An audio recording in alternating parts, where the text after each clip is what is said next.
First ever factory outlet, Mukunda Jewelers.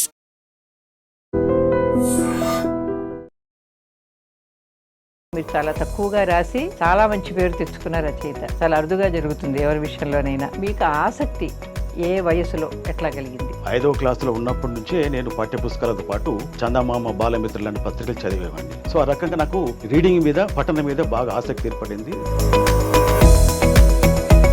మీ మొదటి కథ అవును, మీరు ఎక్కడ సంకలనంలో తీసుకురాకపోయినా కథతోనే ప్రారంభించారు. కవిత్వం మీద మీకు దృష్టి పడలేదా? శ్రీశ్రీ గారి మహాప్రస్థానం అప్పుడు చదివాను. అప్పుడు అదేదో కొత్త ప్రపంచం అనిపించింది. మామూలు పాఠ్య పుస్తకాలు చదివే పద్యాలకి ఆ కవిత్వం చాలా తేడా కనిపించింది. ఒక కవిత్వం ఇలా కూడా ఉంటుంది అనిపించింది.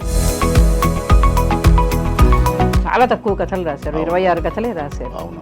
మధ్యలో మీ రచనా వ్యాసంగం ఆగిపోయిందా? 15 కథలు అట్లా రాసిన తర్వాత రెండవ కథ సంపుటి వేద్దామని ఆలోచన నాకుండే. నేను 2002లో స్వచ్ఛంద పదవి విరమణ తీసుకున్న తర్వాత హైదరాబాద్కి వచ్చాను. వచ్చిన తర్వాత నాకు ఆర్థికంగా చాలా ఇబ్బందులు ఏర్పడ్డాయి. పెళ్లి చూపుల్లో కూడా కొద్దో గొప్ప ఎప్పుడైనా మానసిక వ్యభిచారం అనేది జరుగుతుంది కదా. ఆడపిల్ల తన మనసులో అతనితో కలిసి తిరిగినట్టుగా ఊహలు చేసుకుంటుంది. అది సాధారణంగా అది ఒకసారి విఫలం అవుతూ ఉంటుంది కూడా. అందుకని మీకు ఆ కోణాలు ఎలా తట్టాయి అసలు స్త్రీలకు సంబంధించినవి? ఒక అమ్మాయికి పెళ్లి చూపుల పేరు మీద కనీసం 5-6 సంబంధాలు, కొన్ని కుటుంబాలు 30 సంబంధాలు వచ్చి కూడా రిజెక్ట్ అయిన కేసులు కూడా నేను చూశాను అనమాట. అసలు ఏం జరుగుతున్నదని చెప్పేసి ఒక కథ రాయాలని చెప్పేసి అనుకున్నాను. దీనికి ఈ టెక్నిక్ ఎంచుకున్నాను. చైతన్య స్రవంతి గురించిన ప్రస్తావన వచ్చింది కాబట్టి దీనిలో ఎక్కువ మంది రచయితలు రాయలేకపోవడానికి కారణం పాఠకుడి మీద అది భారమని. పాఠకుడి తెలివితేటలకు, అతని పరిశీలనకు, అతని అవగాహనకు పరీక్ష పెడుతుంది చైతన్య స్రవంతి. వీళ్ళు రాసిన ఈ చైతన్య స్రవంతి కొందరన్నారే, అది చైతన్య స్రవంతి కాదు. వాక్యం కింద వాక్యం పెట్టి ఒక పొయిటిక్ స్టైల్లో రాయడం చైతన్య స్రవంతి అన్నారు. కవులను పరిచయం చేస్తూ రాస్తున్న సమీక్షల్లో మీరు వాళ్ళు రాయని విషయాలకు మీరు విమర్శించారు. మనం విమర్శకులుగా ఆ పని చేయడం అవసరమా? ఇప్పుడు వీళ్ళంతా పెద్ద కవులు, పేరు మోసిన కవులు, ప్రధాన స్రవంతిలో ముందు వరుసలో కూర్చునే కవులు. కానీ మన కళ్ళ ముందు జరుగుతున్న కొన్ని ఘాతకాల గురించి ఎందుకు స్పందించారు? ఏ ఒక్క రచయిత రాసింది, ఏ కవి రాసిన కవిత సమగ్రం కాదు, అది ఫుల్ ప్రూఫ్ కాదు. అది తప్పని లోపాలు ఉంటాయి. అయితే లోపాలను ఎత్తడమే విమర్శ పని కాదు.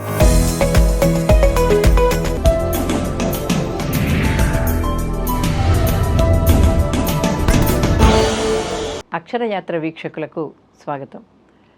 కొంతమంది తండోపతండాలుగా పుంఖాలుగా రాసి పేరు తెచ్చుకుంటూ ఉంటారు. మరి కొంతమంది అతి తక్కువ రాసి కూడా తమదైన ముద్ర సాహిత్య లోకం పైన వేస్తుంటారు. అలాగా కేవలం కొన్ని కథలు, కొన్ని విమర్శన వ్యాసాలు, కొన్ని అనువాదాలు చేసి సాహిత్యంలో ఒక గురు స్థానాన్ని సంపాదించుకున్నవారు ఆడపు లక్ష్మీపతి గారు, ఈనాటి మన అక్షరయాత్ర అతిథి. నమస్కారం లక్ష్మీపతి గారు. నమస్కారం అండి. అదే నేను ఇప్పుడే అన్నట్టు మీరు చాలా తక్కువగా రాసి చాలా మంచి పేరు తెచ్చుకున్న రచయిత. చాలా అరుదుగా జరుగుతుంది ఎవరి విషయంలోనైనా ఇటువంటివి. అయితే మీకు అసలు ముందు అక్షరయాత్ర అనేది ముందు చదవడంతో ప్రారంభమవుతుంది కదా. అక్షరంతో మన సాన్నిహిత్యం రాయడం తర్వాత వస్తుంది, చదవడం ముందు వస్తుంది. మీకు ఆసక్తి ఏ వయసులో ఎట్లా కలిగింది? నాకు చిన్నప్పటి నుంచి పాఠ్యపుస్తకాల కంటే కూడాను పాఠ్యేతర పుస్తకాలు చదివే అలవాటు బాగా ఉంది నాకు. నేను 5వ క్లాసులో ఉన్నప్పటి నుంచే నేను పాఠ్యపుస్తకాలతో పాటు చందమామ బాలమిత్రులు లాంటి పత్రికలు చదివేవాడిని. కొంచెం వయసు పెరిగిన తర్వాత 10వ తరగతికి వచ్చిన తర్వాత తెలుగు వారపత్రికలు, మాసపత్రికలు, తర్వాత ఈ అపరాధ పరిశోధక పత్రికలు అవి కూడా చదవడం అలవాటు చేసుకున్నాను. సో ఆ రకంగా నాకు రీడింగ్ మీద, పఠనం మీద బాగా ఆసక్తి ఏర్పడింది. పఠనం యొక్క ప్రాముఖ్యత, ప్రయోజనం తెలిసి వచ్చింది. ఎందుకంటే సాహిత్యంలో జీవితం ఉంటుంది, రకరకాల మనస్తత్వాలు ఉంటాయి, సమాజం గురించి చాలా జ్ఞానం ఉంటుంది. సో వ్యక్తిగా పరిణతి చెందడానికి సాహిత్యం చదివితే చాలా ఉపయోగపడుతుంది చెప్పి నాకు తెలిసిన తర్వాత ఈ చదవడం అనేది విరివిగా ఒక రకంగా చెప్పాలంటే వ్యసనం అనేది నాకు చదవడం అనేది ఒక రకంగా వ్యసనం అనే చెప్పవచ్చు. అట్లా చదివాను నేను అప్పుడు. సో చదువుతున్న క్రమంలో నాకు కూడాను సాహిత్యం వల్ల ఇంత ప్రయోజనం ఉంటుంది, కథ, నవల, కవిత్వం వల్ల ఇలాంటి ప్రయోజనం ఉంది. కాబట్టి నేను కూడా నా భావాలు, నా ఆలోచనలు ఇతరులతో పంచుకోవడానికి నేను కూడా రాస్తే బాగుంటుందని చెప్పేసి నేను రాయడం ప్రారంభించాను. అట్లా నా రచన వ్యాసంగా స్టార్ట్ అయింది. సో మీరున్న ఊర్లో, మీరు చిన్న ఊర్లో ఉన్నాను, అక్కడ చదువుకున్నానని చెప్పారు. అక్కడ ఇంట్లో కానీ లేకపోతే చుట్టుపక్కల గ్రంథాలయాలు కానీ అటువంటివి ఏమైనా ఉండేవి? నేను పుట్టింది పల్లెటూరు, యాక్చువల్గా పోతారెడ్డిపల్లి అనే పల్లెటూరు. మేము 1959లో గోదావరిఖని పారిశ్రామిక పట్టణానికి వలస వచ్చాము. మా నాన్న సింగరేణి బొగ్గు గని కార్మికుడు. నేను గోదావరిఖనిలో పెరిగాను, అక్కడే చదువుకున్నాను. సో మా గోదావరిఖని కాలరీస్ ఏరియాలో రీడింగ్ రూమ్ ఉండేది, వెల్ఫేర్ సెంటర్ రీడింగ్ రూమ్ ఉండేది. సో ఆ రీడింగ్ రూమ్కి నేను రెగ్యులర్గా వెళ్ళేవాడిని. అట్లాగే స్కూల్ లైబ్రరీలో కూడా పుస్తకాలు వచ్చేటివి, మ్యాగజైన్లు వచ్చేటివి, అవి చదివేవాడిని. రోజు సాయంత్రం క్రమం తప్పకుండా రీడింగ్ రూమ్కి వెళ్ళి పుస్తకాలు చదివేవాడిని. ఆ రకంగా నాకు ఈ రీడింగ్ హ్యాబిట్ ఏర్పడింది. అప్పట్లో మీకు నచ్చిన రచయితలు అంటే ఎవరిని ఉండేవారు? నాకు మొట్టమొదట యాక్చువల్గా కథలు, పత్రికల్లో వచ్చిన కథల కంటే కూడాను లైబ్రరీ ద్వారా కొన్ని పుస్తకాలు తీసుకొచ్చాను, కథల పుస్తకాలు. వాటిల్లో నాకు మొట్టమొదట కథ అనేది ఎలా ఉంటుంది, కథా సాహిత్యం ఎలా ఉంటుంది అనేది నాకు పరిచయం అయింది మధురాంతకం రాజారాం గారి కథల పుస్తకం. తా వెలిగించిన దీపాలు అనే పుస్తకం చూశాను నేను. అప్పుడు అసలు కథ అంటే ఎలా ఉంటుంది, కథలో జీవితం ఎలా చిత్రిస్తాడు రచయిత, పాఠకుడు ఎలా ఎలా ఎలా స్పందిస్తాడు, పాఠకుడిని ఆ కథలు ఎలా ఇంప్రెస్ చేస్తాయి అనేది నాకు ఆ కథల పుస్తకం చదివిన తర్వాత తెలిసింది. అది అది అది మొత్తం అది మొట్టమొదటి కథల పుస్తకం. ఆ తర్వాత విరివిగా కథల పుస్తకాలు చదివాను. తర్వాత ఆంధ్రప్రభ, ఆంధ్రజ్యోతి, ఆంధ్ర సచిత్ర వారపత్రిక, అప్పుడు ప్రముఖంగా ఈ 3 పత్రికలు వచ్చేటివి. సో వాటిల్లో వచ్చే కథలు, సీరియల్స్ కూడా నేను రెగ్యులర్గా చదివేవాడిని. సో మధురాంతకం రాజారాం గారి తా వెలిగించిన దీపాలు అది చదివాను. ఆ తర్వాత తిలక్ కథలు చదివాను. తిలకు కవిత్వం అమృతం కురిసిన రాత్రి కంటే కూడాను ఆయన కథలు చదివాను, కథల పుస్తకము.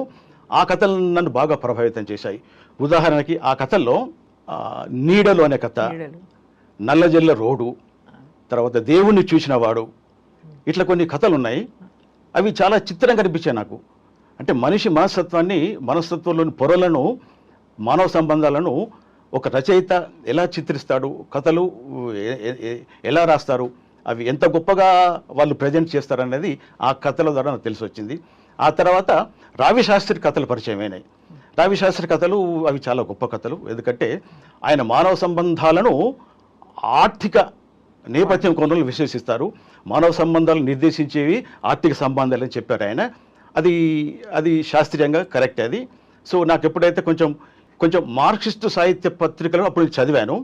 అప్పుడు నాకు కొంచెం ఈ వామపక్ష భావాలు అంటే ఏంటిది, అంటే అభ్యుదయ భావాలు, ఈ తర్వాత కొంచెం ప్రగతిశీల భావాలు, రైట్, ప్రగతిశీల భావాలు అంటే ఎట్లా ఉంటాయి అనేది అప్పుడు నాకు తెలిసి వచ్చింది. ఈ రొటీను, ఈ మామూలు క్షుద్ర సాహిత్యము, ఈ పలుపు లిటరేచర్ కంటే కూడాను ఆ రావిశాస్త్ర కథల్లో నాకు ఆ ప్రగతిశీల భావాలు, అభ్యుదయ భావాలు, కొంచెం అవి ప్రోగ్రెసివ్ అవుట్లుక్ వాటిలో కనబడింది. మానవ సంబంధాలని ఆర్థిక సంబంధాల నేపథ్యాలు విశ్లేషించడం అనేది ఆయన కథల్లో చాలా గొప్పగా కనిపించింది. ఆయనంటే నేను ఒక దశలో పిచ్చి అభిమానిగా మారాను నేను ఆ కథలు చదివిన తర్వాత. అట్లాగే ఆయన నవలలు కూడాను, రాజు మహిషి, తర్వాత అల్పజీవి, రత్తాలు రాంబాబు కథలు, ఆంధ్రజ్యోతిలో ఆయన రచనలు అప్పట్లో రెగ్యులర్గా వచ్చేటి, అవన్నీ నేను చదివేశాను. సో రావిశాస్త్రి గారు మహా గొప్ప రచయిత అని చెప్పి నాకు ఒక స్థిరమైన అభిప్రాయం అప్పుడు నాకు ఏర్పడింది. మామూలుగా చాలామంది రచయితలకు మొట్టమొదటి రచన సాధారణంగా వచ్చిన కవిత అవుతుందండి. కొంతమంది అయితే పద్య కవితలు, కొంతమంది వచ్చిన కవితలు.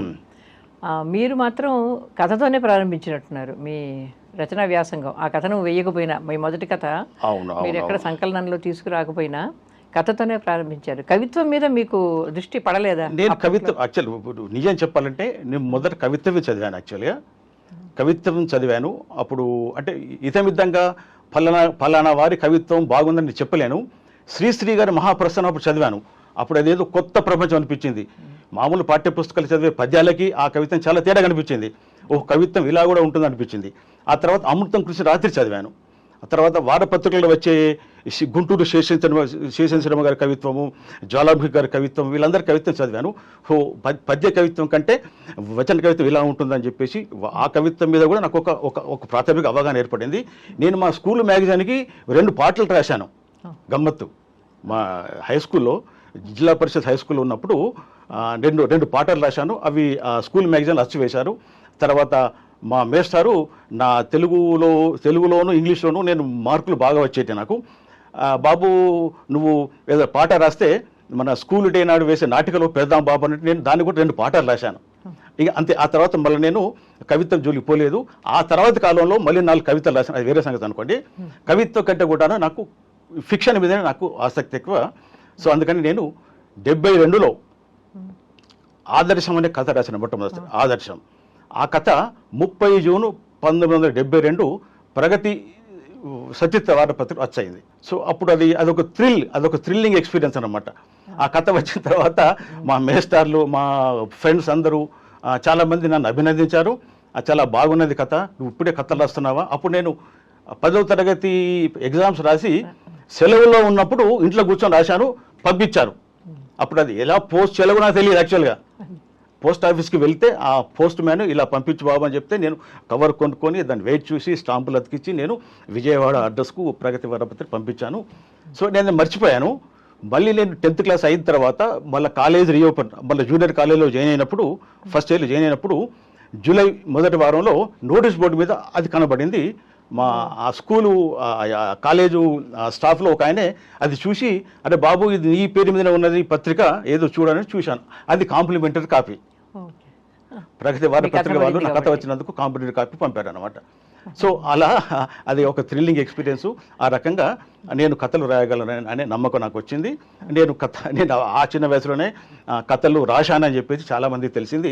అదొక విచిత్రమైన అనుభూతి అన్నమాట. అది మీరు కవిత్వాన్ని తర్వాత రాయకపోయినా పెద్దగా మీ కథల్లో చాలా కవిత్వం ఉంటుంది. బహుశా అది కొంచెం రావిశాస్త్రి శైలి ప్రభావమేమో అనుకుంటాను. ఉపమాలంకారాలు విపరీతంగా వాడతారు, మీరు చాలా వాడారు. రావిశాస్త్రి గారు కూడా చాలా ఎక్కువగా అలంకారాలు వాడతారు. అది మీకు పోలేదులేండి, కవిత్వం ఉన్నట్టే లెక్క మీ కథల్లో కూడా, విడిగా కవిత రాకపోయినా. అయితే మీకు ఇంగ్లీషు భాషా పరిచయం, ఇంగ్లీషు సాహిత్య పరిచయం చాలామంది సగటు తెలుగు రచయితల కంటే కూడా చాలా ఎక్కువ. అది ఎప్పుడు, ఏ దశలో జరిగింది? నేను స్కూల్లో ఉన్నప్పుడే నేను కొంచెం ఇంగ్లీషు మీద ఎక్కువ ఆసక్తి, శ్రద్ధ కనపరిచేవాడిని.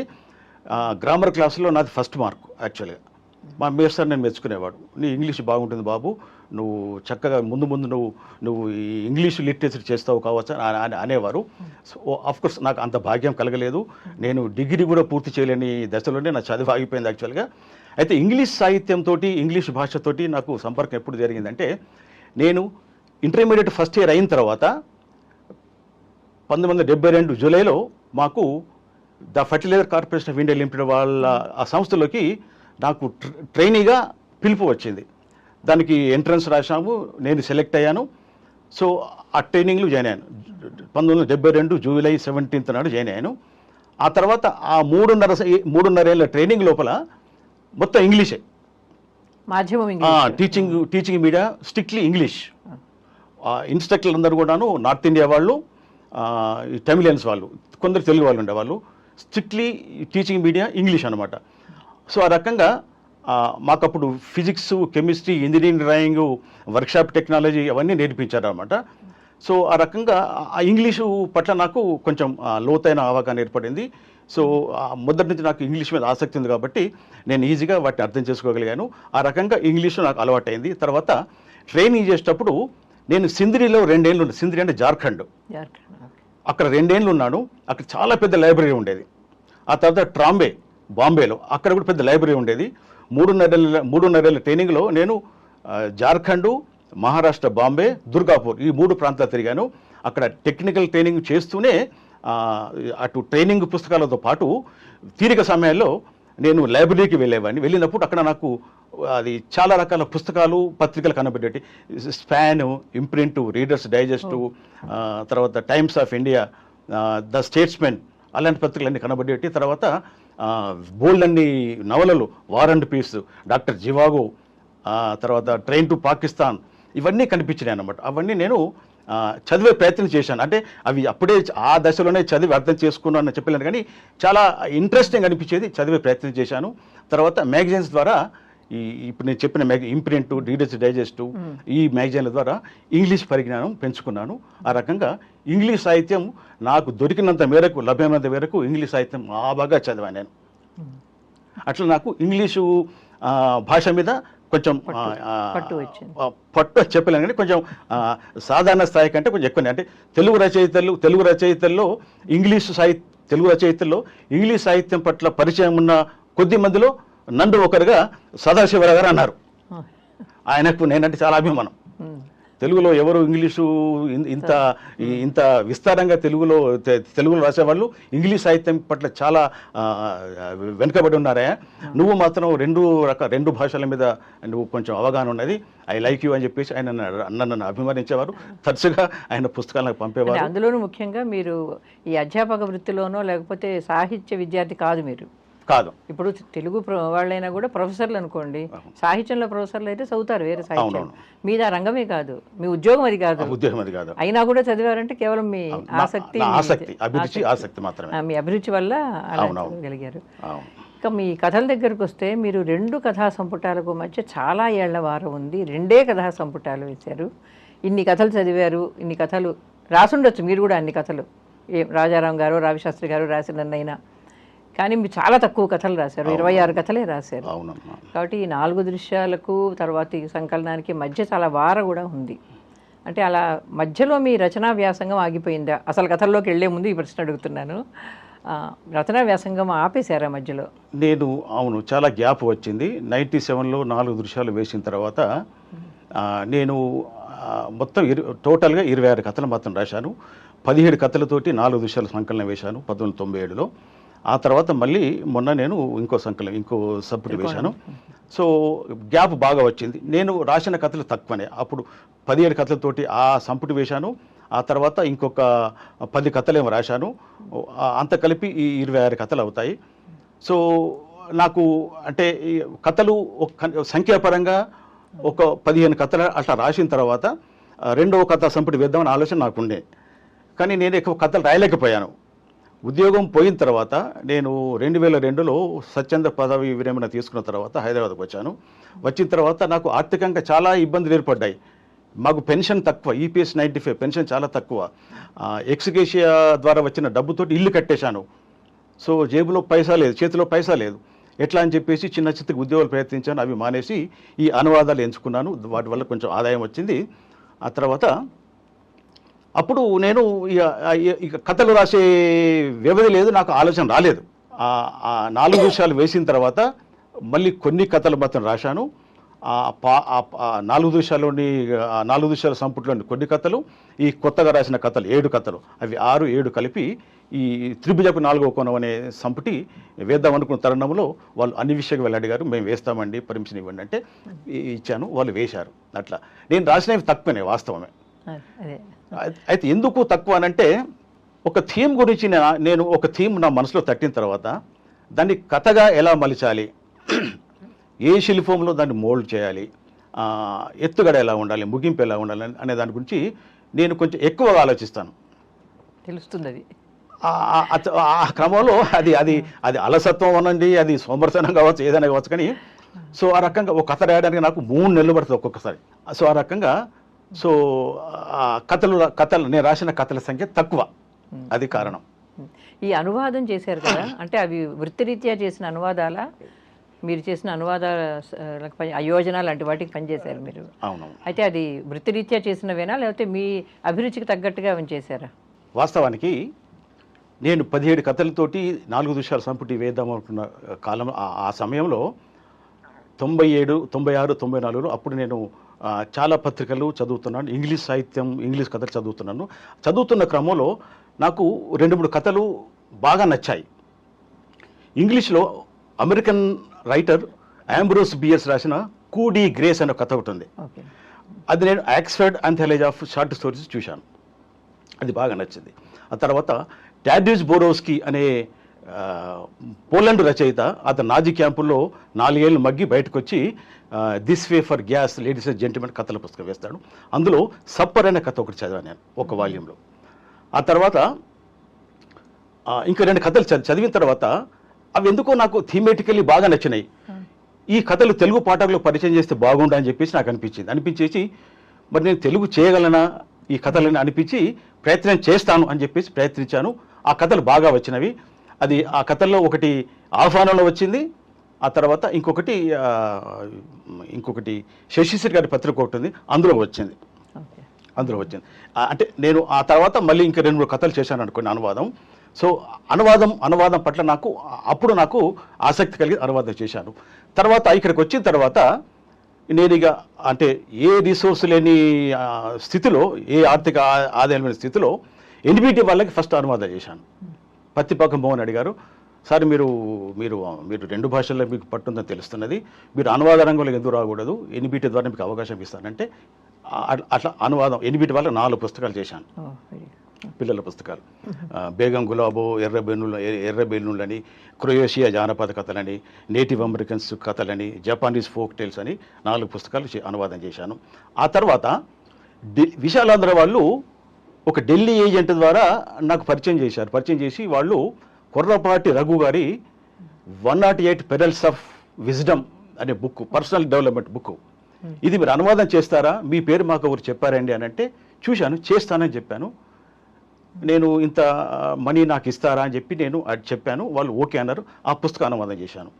ఆ తర్వాత ఈయన వినయ్ కుమార్ సింగ్ ఐపీఎస్ ఆఫీసర్ ఉన్నారు. ఆయన ఈజిప్ట్ పోలీస్ అని ఆయన ఒక పుస్తకం వేశారు. అంటే పోలీసు అధికారి అయ్యిండు కూడాను, పోలీస్ డిపార్ట్మెంట్ మీద ఆయన ఒక విమర్శనాత్మక పుస్తకం రాశారు. అది ఇంగ్లీష్లో అచ్చు వేశారు. అది మానస పబ్లిషింగ్ వాళ్ళు, ఢిల్లీ వాళ్ళు వేశారు. దాన్ని తెలుగు చేయించాలని చెప్పి ఆయన అనువాదకుల కోసం చూస్తుంటే నా పేరు విని నన్ను పిలిపించారు. మీరు అనువాదం చేస్తారా అంటే చేస్తానండి అన్నాను. చూశాను. సార్ మరి ఇది ఇంత విమర్శ ఉన్నది, ఎట్లా ఇది పబ్లిష్ అయిందంటే అందులో 3 చాప్టర్లు తీసేశారయ్యా. సో అట్లాగే ఇంగ్లీష్లో వచ్చింది, తెలుగులో కావాలని చాలామంది అడుగుతున్నారు, మీరు అనువాదం చేస్తారా, మీరు అనువాదం చేయగలరని చెప్పి విన్నాను అని అంటే చేస్తానన్న, అది అనువాదం చేశాను. అట్లా ఆ తర్వాత తెలుగు అకాడమీ వాళ్ళు అంబేద్కర్ పొలిటికల్ స్పీచెస్ వాల్యూమ్, అది నరేంద్ర జాదవ్ సంకలించిన పెద్ద బుక్ ఉన్నది, 101 ఉపన్యాసాలు ఉన్నాయి పొలిటికల్ ఆస్పెక్ట్స్ మీద. అది ప్రొఫెసర్ ఇంద్రసేన రెడ్డి గారు ఆ ప్రాజెక్ట్ తీసుకొని నన్ను కన్సల్ట్ చేశారు. మన ఇద్దరిని కలిసి చేద్దాం, మీరు చేస్తారంటే చూశాను, ఓకే చేస్తాను అని చెప్పాను. అయితే వాళ్ళు అది టైం తక్కువ ఇచ్చారు.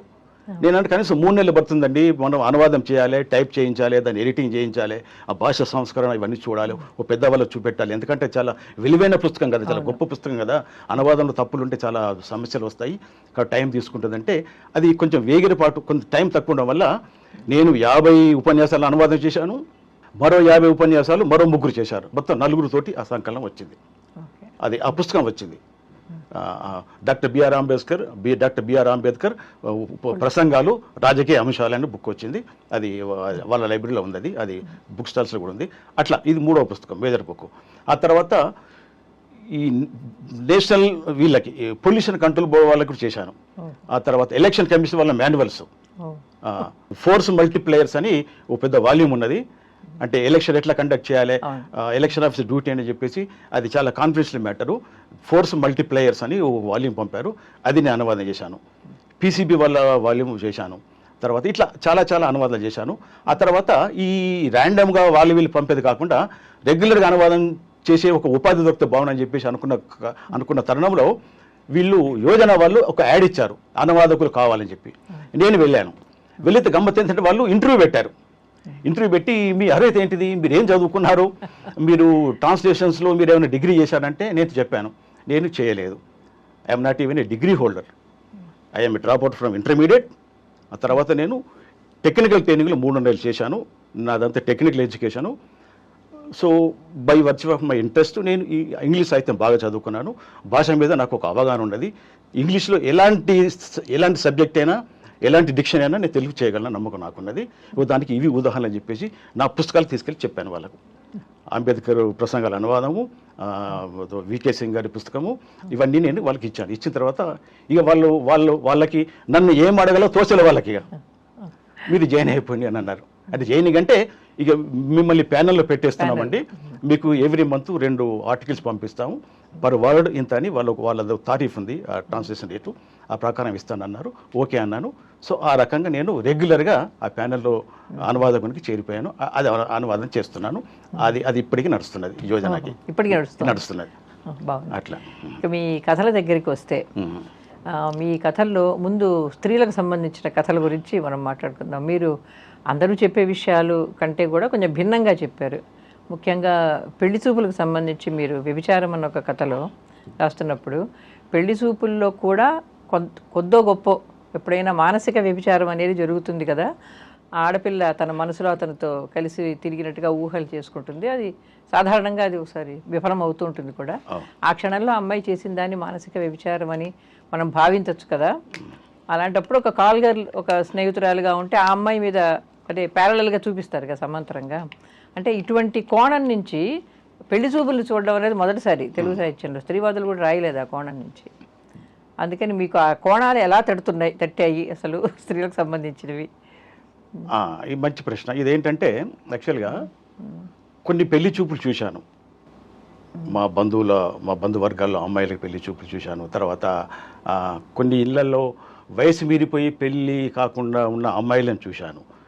ఏమిటి సమస్య అంటే కొందరు కట్నం ఇచ్చుకోలేక, కొందరు అబ్బాయి నచ్చక, కొందరు జాతకాలు కలవకండి, రకరకాల కారణాల వల్ల పెళ్ళి కాకుండా ఇంటి మీద వయసు మీరిన ఆడపిల్లలు ఉండడం నేను చూశాను.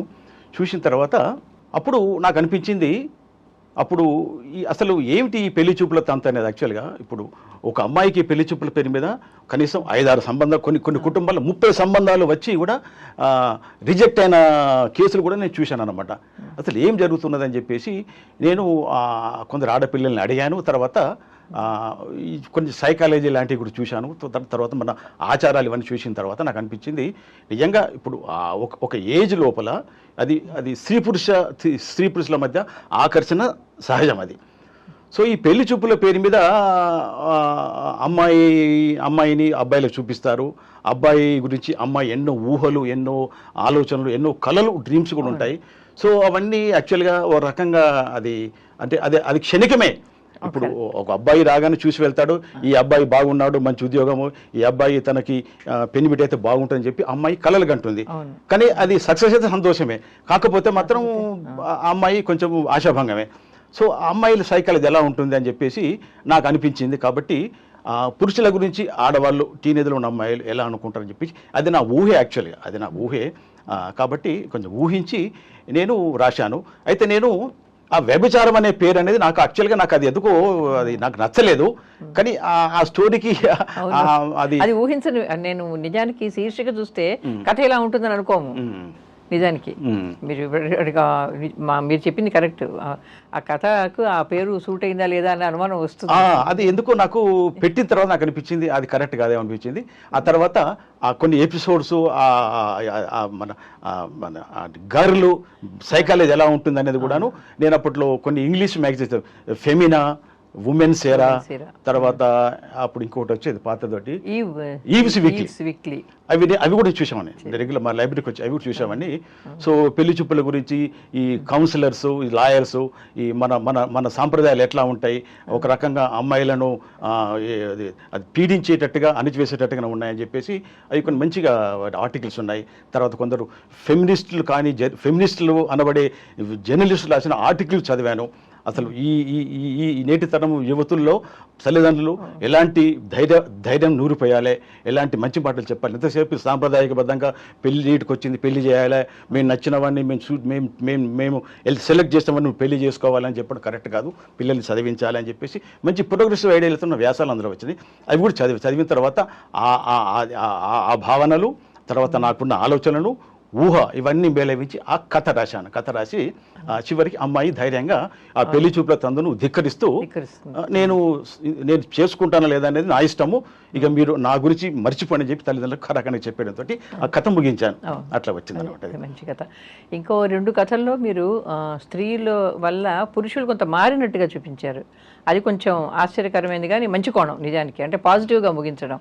మలుపు అనే కథ కానీ, స్టాండర్డ్ అనే కథ కానీ, ఈ రెండిట్లోనూ కూడా ఆ స్త్రీల ప్రవర్తన వల్ల అంటే వీళ్ళల్లో ఉండే మనోనిబ్బరం, వీళ్ళ మనోధైర్యం, అది వాళ్ళ జీవితాల్లోని పురుషులలో మార్పుకి కారణమైంది అని చూపించడం ఆ రోజుల్లో నిజానికి ఒక మంచి కారణం. ఎందుకంటే అప్పుడంతా పురుషులు ఎక్కువగా విలన్లుగా చూపించే స్త్రీవారి సాహిత్యం వస్తున్న రోజులు 90s లో రాశారు మీరు ఇది. అందుకని ఆ 2 కథలు కూడా బాగున్నాయి. అంటే ఇవేమన్నా జీవితం నుంచి తీసుకున్నావా, పరిశీలన నుంచా మీ కథలు ఎక్కువగా? పరిశీలన ఎక్కువ. అయితే పరిశీలన ప్లస్ కొంచెం అబ్జర్వేషన్. అదే మీరు అన్నట్టు పరిశీలన. తర్వాత నేను ఈ కథలు నవలు చదివే క్రమంలో ఈ స్త్రీలు రాసే సాహిత్యాన్ని, కథలు బాగా రంగనాయకమ్మ గారు, తర్వాత ఉన్నారు, చాలామంది ఉన్నారు కదా, చాలామంది రచయితలు వాళ్ళు, వాసిరెడ్డి సీతాదేవి గారు వీళ్ళందరూ. సో వాళ్ళ రచయిత చదివాను. సో నిజంగానే మన సమాజంలో ఆడవాళ్ళ స్థానము కొంచెం దయనీయంగానే ఉన్నది. ఎందుకో వాళ్ళని కొంచెం అణిచివేత, కొంచెం చిన్న చూపే చూస్తున్నారు. సో రేపు నా కూతుళ్ళు, మాకు చెల్లెలు లేరు అనుకోండి, రేపు నా కూతురు కూడా ఇలాంటి పరిస్థితులు రావచ్చు. కాబట్టి మనం ఆడపిల్లల్ని చక్కగా పెంచాలి, వాళ్ళని కూడా మగవాళ్ళతో పాటు సమాన అవకాశాలు ఇప్పించాలి. నువ్వు ఆడపిల్లవి, నీకు అవన్నీ వద్దని చెప్పేసి వాళ్ళలో ఈ న్యూనతాభావం బోధించకూడదని చెప్పేసి ఆ భావన నాకు ముద్రనిచ్చున్నాను. ఎందుకంటే నేను రైటర్ ఎదిగే క్రమంలో అన్ని రకాల సాహిత్యం చదివాను కాబట్టి నేను సో ఆడవాళ్ళ పట్ల నాకు సహానుభూతి ఉంది. కాబట్టి నేను కూడాను ఒకవేళ అట్లా మగవాళ్ళు అట్లా పూర్తిగా పురుషాధిక్య అహంకారంతో ఉంటే అది బాగోదు, కరెక్ట్ కాదని చెప్పేసి వాళ్ళు కూడా మారాలి అని చెప్పేసి నేను మనస్ఫూర్తిగా అభిలషించేవాడిని. కాబట్టి ఆ పురుష పాత్రలు కూడా మారినట్టుగా ఆ కథలు చూపించాను. అయితే మీరు స్త్రీల గురించి రాసిన కథలకు పరాకాష్ట మీకు ఎక్కువ పేరు తెచ్చిపెట్టింది తిర్యగ్రేఖ. అవునండి. తిర్యగ్రేఖలో అమ్మాయి అత్యాచారానికి గురవడం, అమ్మాయి దాన్ని ఎలాగ తట్టుకోవాలి అన్నది, అది కథనం ప్రకారం చూసినా కూడా చాలా ఉన్నత స్థాయికి చెందిన కథ. నిజానికి మీరు అదొకటే కాదండి, మిగిలిన కథల్లో కూడా, సరే చైతన్య స్రవంతి దగ్గరికి మనం వెళ్తాం ఎలాగో, కానీ మీరు 3 పురుషులు వాడడం, ఉత్తమ పురుష, మధ్యమ పురుష, ప్రథమ పురుష 3 వాడారు ఒకే కథలో. నువ్వు అని చెప్తుంది కాసేపు, తర్వాత నేనే అది నిజానికి నువ్వు అని మాట్లాడుతుంది, ఎదుటి మనిషితో మాట్లాడినట్టు. అలాగా మీరు ఆ టెక్నిక్ చాలా బాగా ఉపయోగించిన కథ తిర్యగ్రేఖ. సరే ముగింపు, సరే ప్రిన్సిపల్ చాలా అనుకూలంగా మాట్లాడడం అన్నది, అంటే ఆ ముగింపు ఇంతకుముందు కూడా 1-2 కథల్లో వచ్చిందిలేండి. అబ్బూరి ఛాయాదేవి గారి ప్రయాణం కథలోనే అదొక యాక్సిడెంట్ అనుకో మర్చిపో అంటాడు అతను, పైగా అక్కడ మగవాడే చేసి చెప్పిస్తుంది ఆవిడ ప్రయాణం కథలో. కాబట్టి ఆ ముగింపు సరే, కానీ రాసిన పద్ధతి, పైగా కుటుంబంలో వాళ్ళు అంటారు కదా అతన్ని ఇచ్చి పెళ్లి చేసేస్తే పోతుందని, ఆ పాయింట్ చాలా బాగా పట్టుకున్నారు మీరు. అంటే పితృస్వామ్యంలో ఉండే ఆ రకమైన ఆ లోపం బాగా చూపించారు. ఆ కథ ఏ క్రమంలో వచ్చిందో చెప్తారు. జీవన్ మృతుడు కథ రాశాను. జీవన్ మృతుడు కథ విపుల కథల పోటీలో మొదటి బహుమతి వచ్చింది. జీవన్ మృతుడు కథ రాసే ముందు ఆ కథల పోటీ ప్రకటన చూసిన తర్వాత తప్పకుండా ఈ పోటీ కథ రాయాలని చెప్పి నేను నిర్ణయించుకొని నేను వ్యవధి తీసుకొని నేను బాగా ఆలోచించి, అప్పుడు మా ఫ్యాక్టరీ మూసివేస్తారు అన్నటువంటి ఒక భయాందోళన పరిస్థితి అక్కడ మా ఉద్యోగ బృందంలో ఏర్పడింది. ఎందుకంటే 1992లో నూతన పారిశ్రామిక ఆర్థిక విధానంలో వచ్చేసి ఈ కాయలబడ్డ పరిశ్రమలు మూసివేయాలని చెప్పి ప్రభుత్వం నిర్ణయం తీసుకునేది, ఒక ఫైల్ తయారు చేసింది. ఆ జాబితాలో మా ఫ్యాక్టరీ కూడా ఉందన్నమాట. మూసివేయబడే కార్ఖానా జాబితాలో మాది కూడా ఉందన్నమాట. సో అప్పుడు అందరిలో ఒక రకమైన ఇన్సెక్యూరిటీ ఫీలింగ్ ఉన్నది. ఈ మూసివేస్తే ఇలా, పిల్లల చదువులు పూర్తి కాలేదు, చిన్నపిల్లలు, వేరే ఉద్యోగం దొరుకుతుందా లేదా అని చెప్పి ఆందోళనలో కొందరు గల్ఫ్ దేశాలకు వెళ్ళారు, కొందరు రిజైన్ చేసి వేరే ప్రైవేట్ కంపెనీ చేరిపోయారు. సో అప్పుడు నేను అదే క్రమంలో ఉన్నాను. నేను కూడా ఒక గల్ఫ్ దేశానికి, ఒక సౌదీ అరేబియా ఫెర్టిలైజర్ ఫ్యాక్టరీకి వెళ్ళాలని చెప్పి నేను ఇంటర్వ్యూకి వెళ్ళాను, బాంబేకి వెళ్ళాను. నేను సెలెక్ట్ అయ్యాను, నాకు సెలెక్షన్ ఆర్డర్ కూడా వచ్చింది. అయితే ఇంట్లో వాళ్ళు వ్యతిరేకించారు, నేను మానేశాను, అది వేరే సంగతి. సో అప్పటి ఆ ఉద్యోగంలో ఉన్నటువంటి అభద్రతా భావము, ఇన్సెక్యూరిటీ ఫీలింగు, ఆ తర్వాత ఒక ప్యానిక్ సిచ్యువేషన్ ఉందన్నమాట. సో అది దాన్ని నేపథ్యంగా తీసుకొని ఒక కథ రాయాలి. ఎందుకంటే రోజు చూసే ముఖాలు, రోజు అది అది అది అది తెలుసు కాబట్టి, ఆ వాతావరణం తెలుసు కాబట్టి, నేను స్వయంగా అనుభవిస్తున్న వాతావరణం కాబట్టి కథ రాయాలని చెప్పేసి నేను ఈ కథని, అంటే ఒక ఫ్యాక్టరీ మూసివేస్తున్న తరుణంలో ఒక ఉద్యోగి ఈ కుటుంబ సమస్యలు, ఇతర బాధ్యతలు ఉంటాయి కదా. సో ఇవన్నీ ఎలా తెంచుకోగలడు, ఎలా బయటికి వెళ్ళగలడు, అతని మానసిక సంఘర్షణ ఎలా ఉంటుందని చెప్పేసి నేను రాయాలనుకుని దానికి చైతన్య స్రవంతి టెక్నికే బాగుంటుందని చెప్పేసి నేను ముందే నిశ్చయించుకున్నాను. అందుకోసం నేను యులిసిస్ పుస్తకం మళ్ళీ తిరిగేశాను. తర్వాత చదివాను యులిసిస్ చదివాను. అప్పుడే నా దగ్గర కలెక్షన్ బుక్స్ ఉంది నా దగ్గర. తర్వాత ఈవిడ to the light house, Virginia wolf, అది బాగా నచ్చింది. 2 భాగాల నవల చాలా బాగుంది యాక్చువల్గా. అది చదివాను. తర్వాత ఇంకొక కథ ఇంగ్లీష్లో వచ్చింది, ఒక కథ, అది బన్నీ రూబెన్ రాసిన కథ. హెడ్ క్లర్క్ అనే ఒక కథ ఉన్నది. బన్నీ రూబెన్ అని సీనియర్ జర్నలిస్ట్ ఉన్నాడు. ఆయన బన్నీ రూబెన్ సీనియర్ జర్నలిస్టు. ఆయన రాసిన monkeys on the hill of God అనే ఒక బుక్ వేశారు. అందులో మొట్టమొదటి కథ హెడ్ క్లర్క్. బాంబే మున్సిపల్ ఆఫీసులో ఒక హెడ్ క్లర్కు మనోగతాన్ని వర్ణించిన కథ అన్నమాట. అందులో హెడ్ క్లర్క్ అనే ఉంటుంది తప్ప అందులో కథానాయకుని పేరు ఎక్కడ చెప్పడు. చాలా బాగున్నది. ఆ టెక్నిక్ బాగా నచ్చింది నాకు. సో నాకెందుకో అలాంటి శిల్ప విధానం ఈ కథకి ఉపయోగించాలని చెప్పేసి నేను ఈ కథ రాశాను. 15 రోజులు కూర్చున్నాను కథ మీద. కూర్చొని మళ్ళీ దాన్ని రీరేట్ చేసి పంపించారు. పంపించిన తర్వాత సరే దానికి ప్రైజ్ వచ్చింది.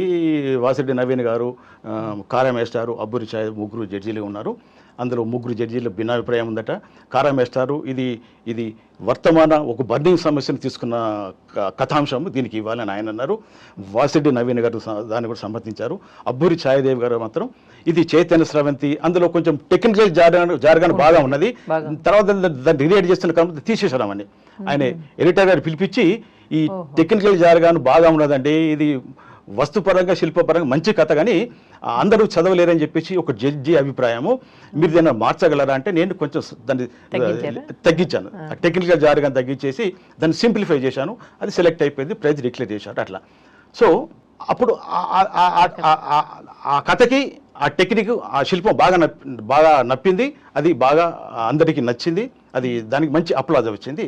అయితే ఆ తర్వాత నవీన్ గారు అన్నారు ఏంటంటే, బాగా ఉంది కానీ ఫెమినిస్టులు రచయిత్రులు నీ మీద విమర్శ చేస్తారయ్యా, ఎందుకంటే ఎంతసేపు ఈ మగవాళ్ళ తప్పిదాలకి ఆడవాళ్లే ప్రేరకము, ఆడవాళ్లే కారణం అని చెప్పేసి అందులో ఉన్నది.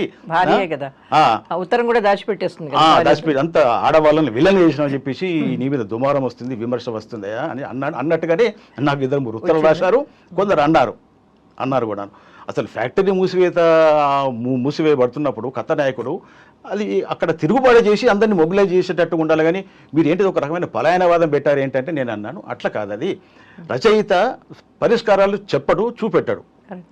ఒక సిచ్యువేషన్ను నేను చూపెట్టాను. ఇప్పుడు ఆ మాటకొస్తే మార్క్వెజ్ రాసిన 100 సాలిట్యూడ్లో కూడాను ఆయన లాటిన్ అమెరికన్ సమాజాల వెనుకబోదారా ఆయన పరిష్కారం చూపెట్టాడా?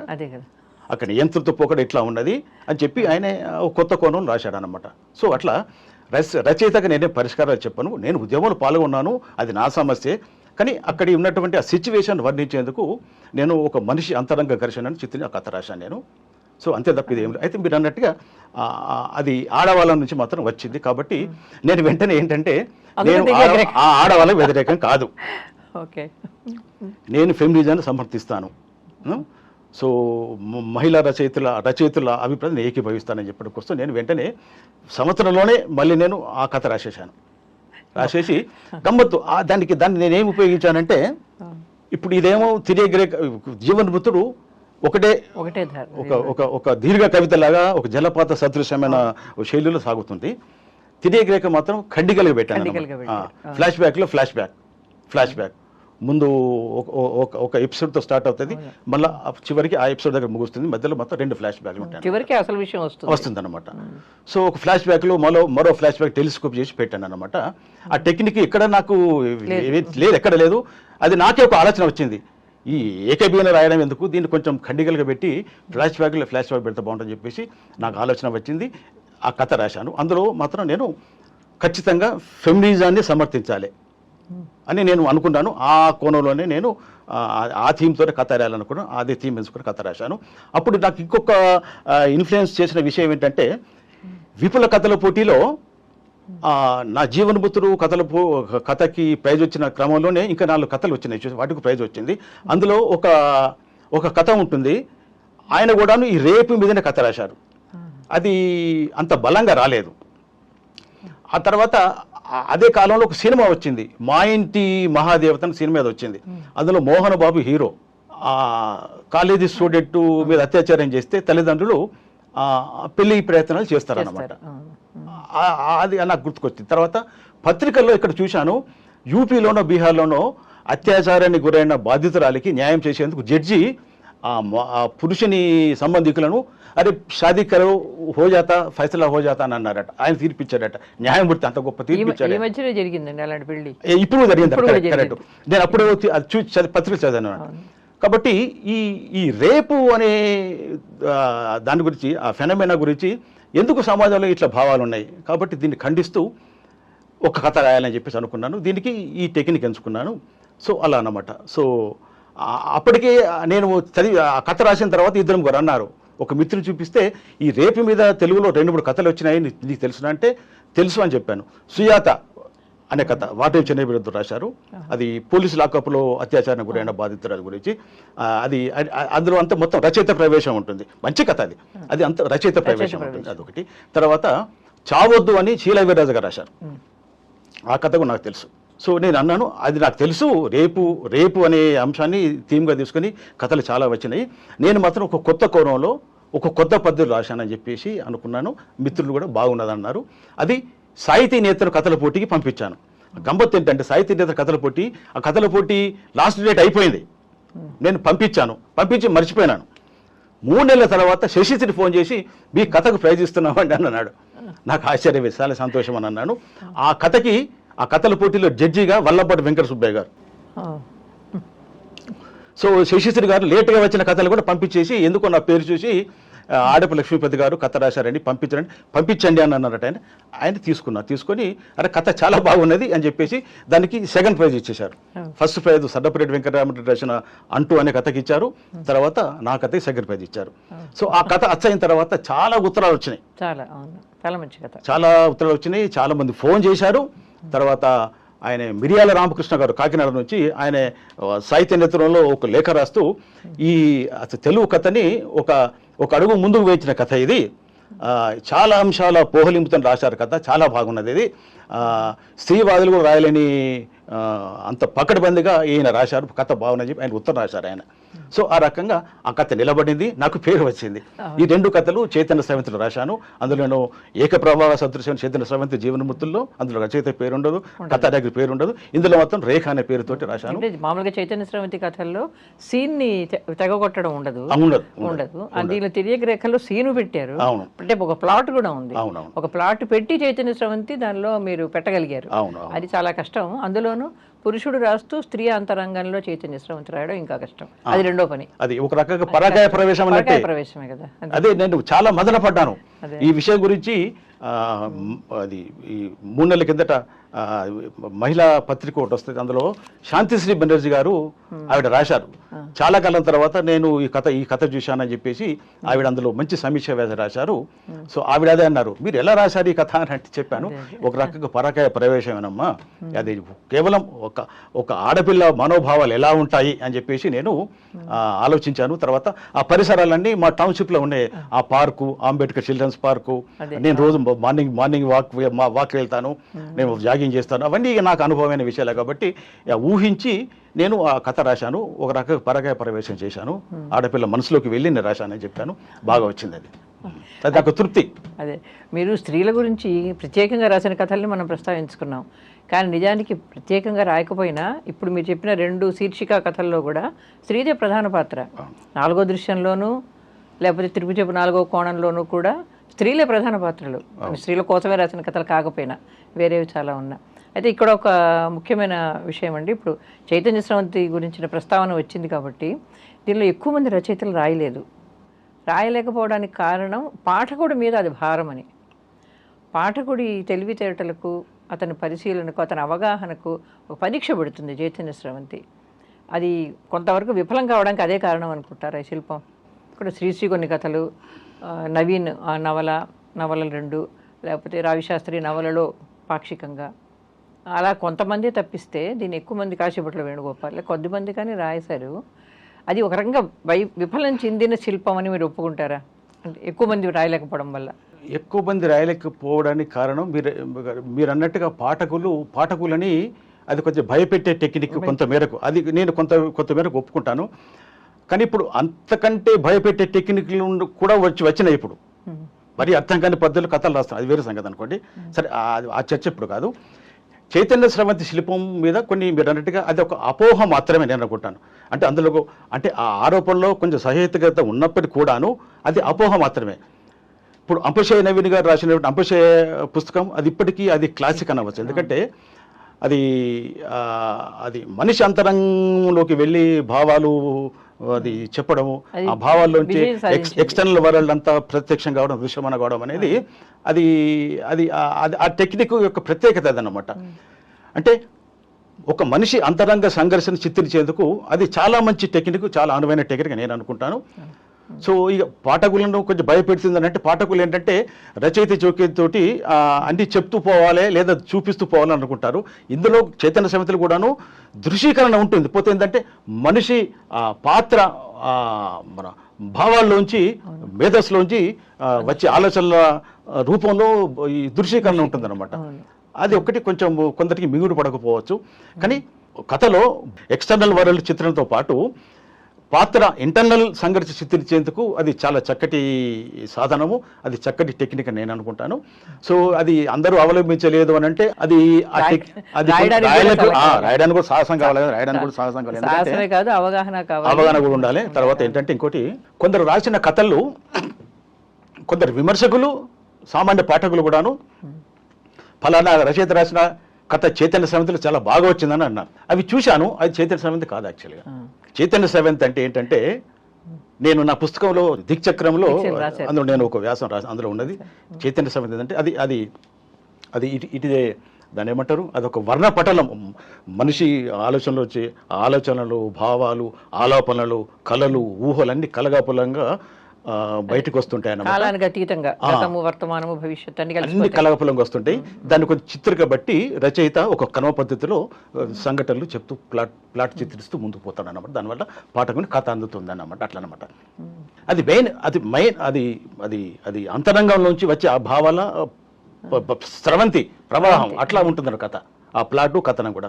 అయితే వీళ్ళు రాసిన ఈ చైతన్య సమితిని కొందరు అన్నారే, అది చైతన్య సమితి కాదు, వాక్యం కింద వాక్యం పెట్టి ఒక పొయిటిక్ స్టైల్లో రాయడం చైతన్య సమితి అన్నారు.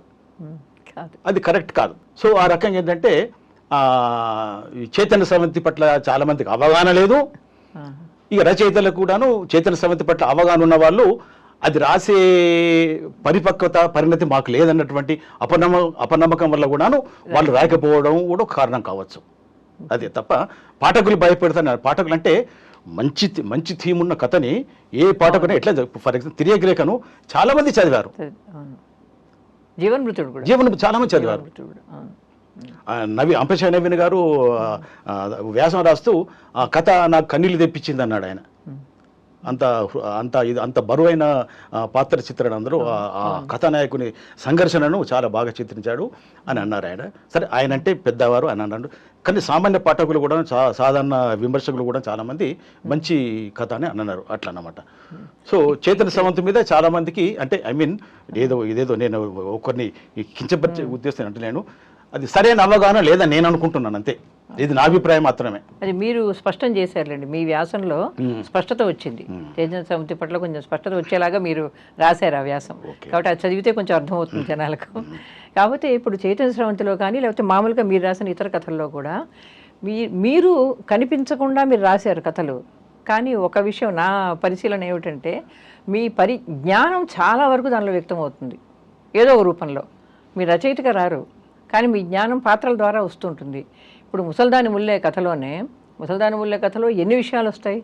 సాహిత్యం వస్తుంది, రాజకీయం వస్తుంది, ప్రభుత్వాలు వస్తాయి, మొత్తం ఇప్పుడు మారుతున్న తెలంగాణ చిత్రమంతా వచ్చేస్తుంది. ఆ గ్రామీణ జీవితం ఎలా నాశనం అయిపోతాం దగ్గర నుంచి దానిలో రానివి లేవు, అన్ని విషయాలు వస్తాయి. ఆ కథ ఏమో నిజానికి ముసల్దాని ముల్లే, కానీ దాన్ని ఒక బస్సు ప్రయాణం ద్వారా మీరు చిత్రించడం వల్ల జ్ఞానాన్ని అంతా పెట్టారు. అంటే మీకు ఈ విషయంలో రాజశాస్త్రం పోలుకుందేమో నాకు అనిపిస్తుంది.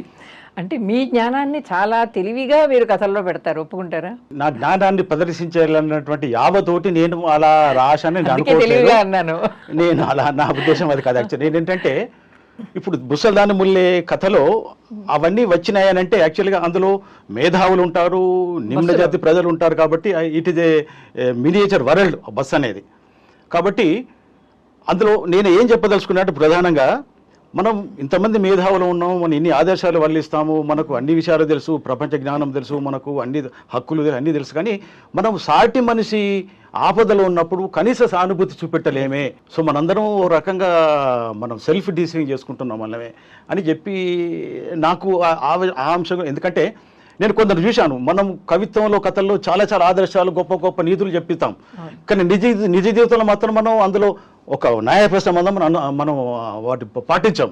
ఈ వైరుధ్యం ఎందుకు? మనం నేను నా వ్యక్తిగతంగా ఏంటంటే రచయిత కానీ కవి కానీ మనం ఒక మంచి మాట, ఒక నీతి, ఒక ఆదర్శం మనం చెప్తున్నప్పుడు, కథల ద్వారా చెప్తున్నప్పుడు నిజ జీవితంలో కూడా మనం పాటించే ప్రయత్నం చేయాలి అని నా ఉద్దేశం అన్నమాట. సో కాబట్టి నేను అందులో ఏంటంటే ఈ చాలామంది రచయితలు, కవులు కూడా మనం ఎన్నో చెప్తాం కానీ మనం పాటించాం. కాబట్టి ఇంత పరిజ్ఞానం ఉన్న, ఇంత జ్ఞానం ఉన్న మేధావులు కూడాను ఇలా చేస్తారని చెప్పడం కోసం కూడాను నేను అందులో కొన్ని అంశాలు పెట్టి, అందులో పంతులు ఉంటారు, అందులో టీచర్ అమ్మ ఉంటుంది, తర్వాత బెస్తా వాళ్ళు ఉంటారు, ఆయన ముస్లిం డ్రైవర్ ఉంటాడు. అంత ఏంటంటే అది నా అనుభవం. నేను సిరిసిల్ల నుంచి నేను ఆ కథ నేపథ్యం నేను ఆంధ్రజ్యోతిలో రాశాను. కథ నేపథ్యం రాశాను, కథ ఎందుకు రాశానని చెప్పేసి రాశాను. అయితే ఆ కథకి ఒక ప్రేరణ ఉన్నది నాకు. ఆ సంఘటన చూసిన తర్వాత దాని మీద కథ రాయాలనిపించింది నాకు. ఆ కథ రాయాలనిపించి దాన్ని ఎలా రాయాలని చెప్పేసి నాకు ఫస్ట్ తోచలేదు. ఎందుకంటే ఇప్పుడు అన్ని అంశాలు రావాలి, ఆ ముసలమ్మ వేదన రావాలి, ఆమెను పట్టించుకొని ఈ కుహన మేధావుల ప్రస్తావన ఉండాలి. సో దీన్ని ఎట్లా ఇన్ని పాత్రలను పెట్టి ఒక కథ ఎలా రాయాలని చెప్పేసి నేను ఆలోచిస్తున్న క్రమంలో నాకు ఒక కథ గుర్తుకొచ్చింది. అంటే మీరు మళ్ళీ ఇక్కడ నేను మళ్ళీ ఆంగ్ల సాహిత్య పరిచయం అనేది ఇక్కడ టాపిక్ చెప్పక తప్పదు. నేను ఏంటంటే జూలియో కోర్తజార్ అని లాటిన్ అమెరికా రైటర్ ఉన్నాడు. ఆయన ద సదరన్ త్రూవే అనే కథ రాశారు. అది సినిమా కూడా తీశారు. అది ద సదరన్ త్రూవే. అందులో ఫ్రాన్స్ నుంచి ఆల్ప్స్ పర్వతాలకు వెళ్ళే మార్గంలో జరిగిన ఒక బృహత్తర జామ్ గురించి రాశాడు ఆయన. ట్రాఫిక్ జామ్ కథ రాశాడు ఆయన, ద సదరన్ త్రూవే అని.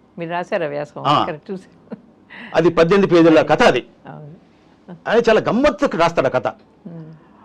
అందులో ఒక ఫోటోగ్రాఫర్ లాగా అన్ని పాత్రల దగ్గర తీసుకెళ్ళి అన్ని చూపిస్తాడు అనమాట. చివరికి ట్రాఫిక్ చిక్కుముడి వెళ్తుంది అనమాట. అంటే దాని గురించి ఒక రచయిత కార్లో ఫాంటిస్ అన్నాడు, మానవ నాగరికత ఇరుకుపోయిన ఒక బాటిల్ నెక్ కి ఇది ఒక మెటఫర్ ఈ కథ. దివంగత రచయితకు జోహార్లు అంటాడు. ఆయన ఏమంటాడు, ఆ కథ రాసిన రచయిత చనిపోయిన తర్వాత నిజంగానే అలాంటి ట్రాఫిక్ జామ్ జరిగిందట అక్కడ. సో దాన్ని కోట్ చేస్తూ కార్లో ఫాంటిస్ జరిగింది. దాన్ని some times fact imitates fiction అని చెప్తాడు ఆయన. సో నాకు ఈ ముసల్దాని ముల్లే రాసేటప్పుడు ఆ సన్నివేశం కథ రాయాలి ఇన్ని పాత్రలతోటి, కానీ ఎలా రాయాలని చెప్పి నాకు ఆలోచిస్తున్న క్రమంలో నాకు ఈ కథ గుర్తుకొచ్చింది. అంటే ఆ కథకి ఈ కథ పోలిక లేదు యాక్చువల్గా. అందులో కూడాను సదరన్ త్రూవేలో కూడాను చాలా పాత్రలు, దాదాపు 25 పాత్రలు అన్నమాట. అన్ని కార్ల పేర్లతో వ్యవహరిస్తాడు ఆయన. కార్లు అన్ని కార్లే కదా, అన్ని కార్లే, బీటిల్స్ పూర్వల కార్లు ఉంటాయి అన్నమాట.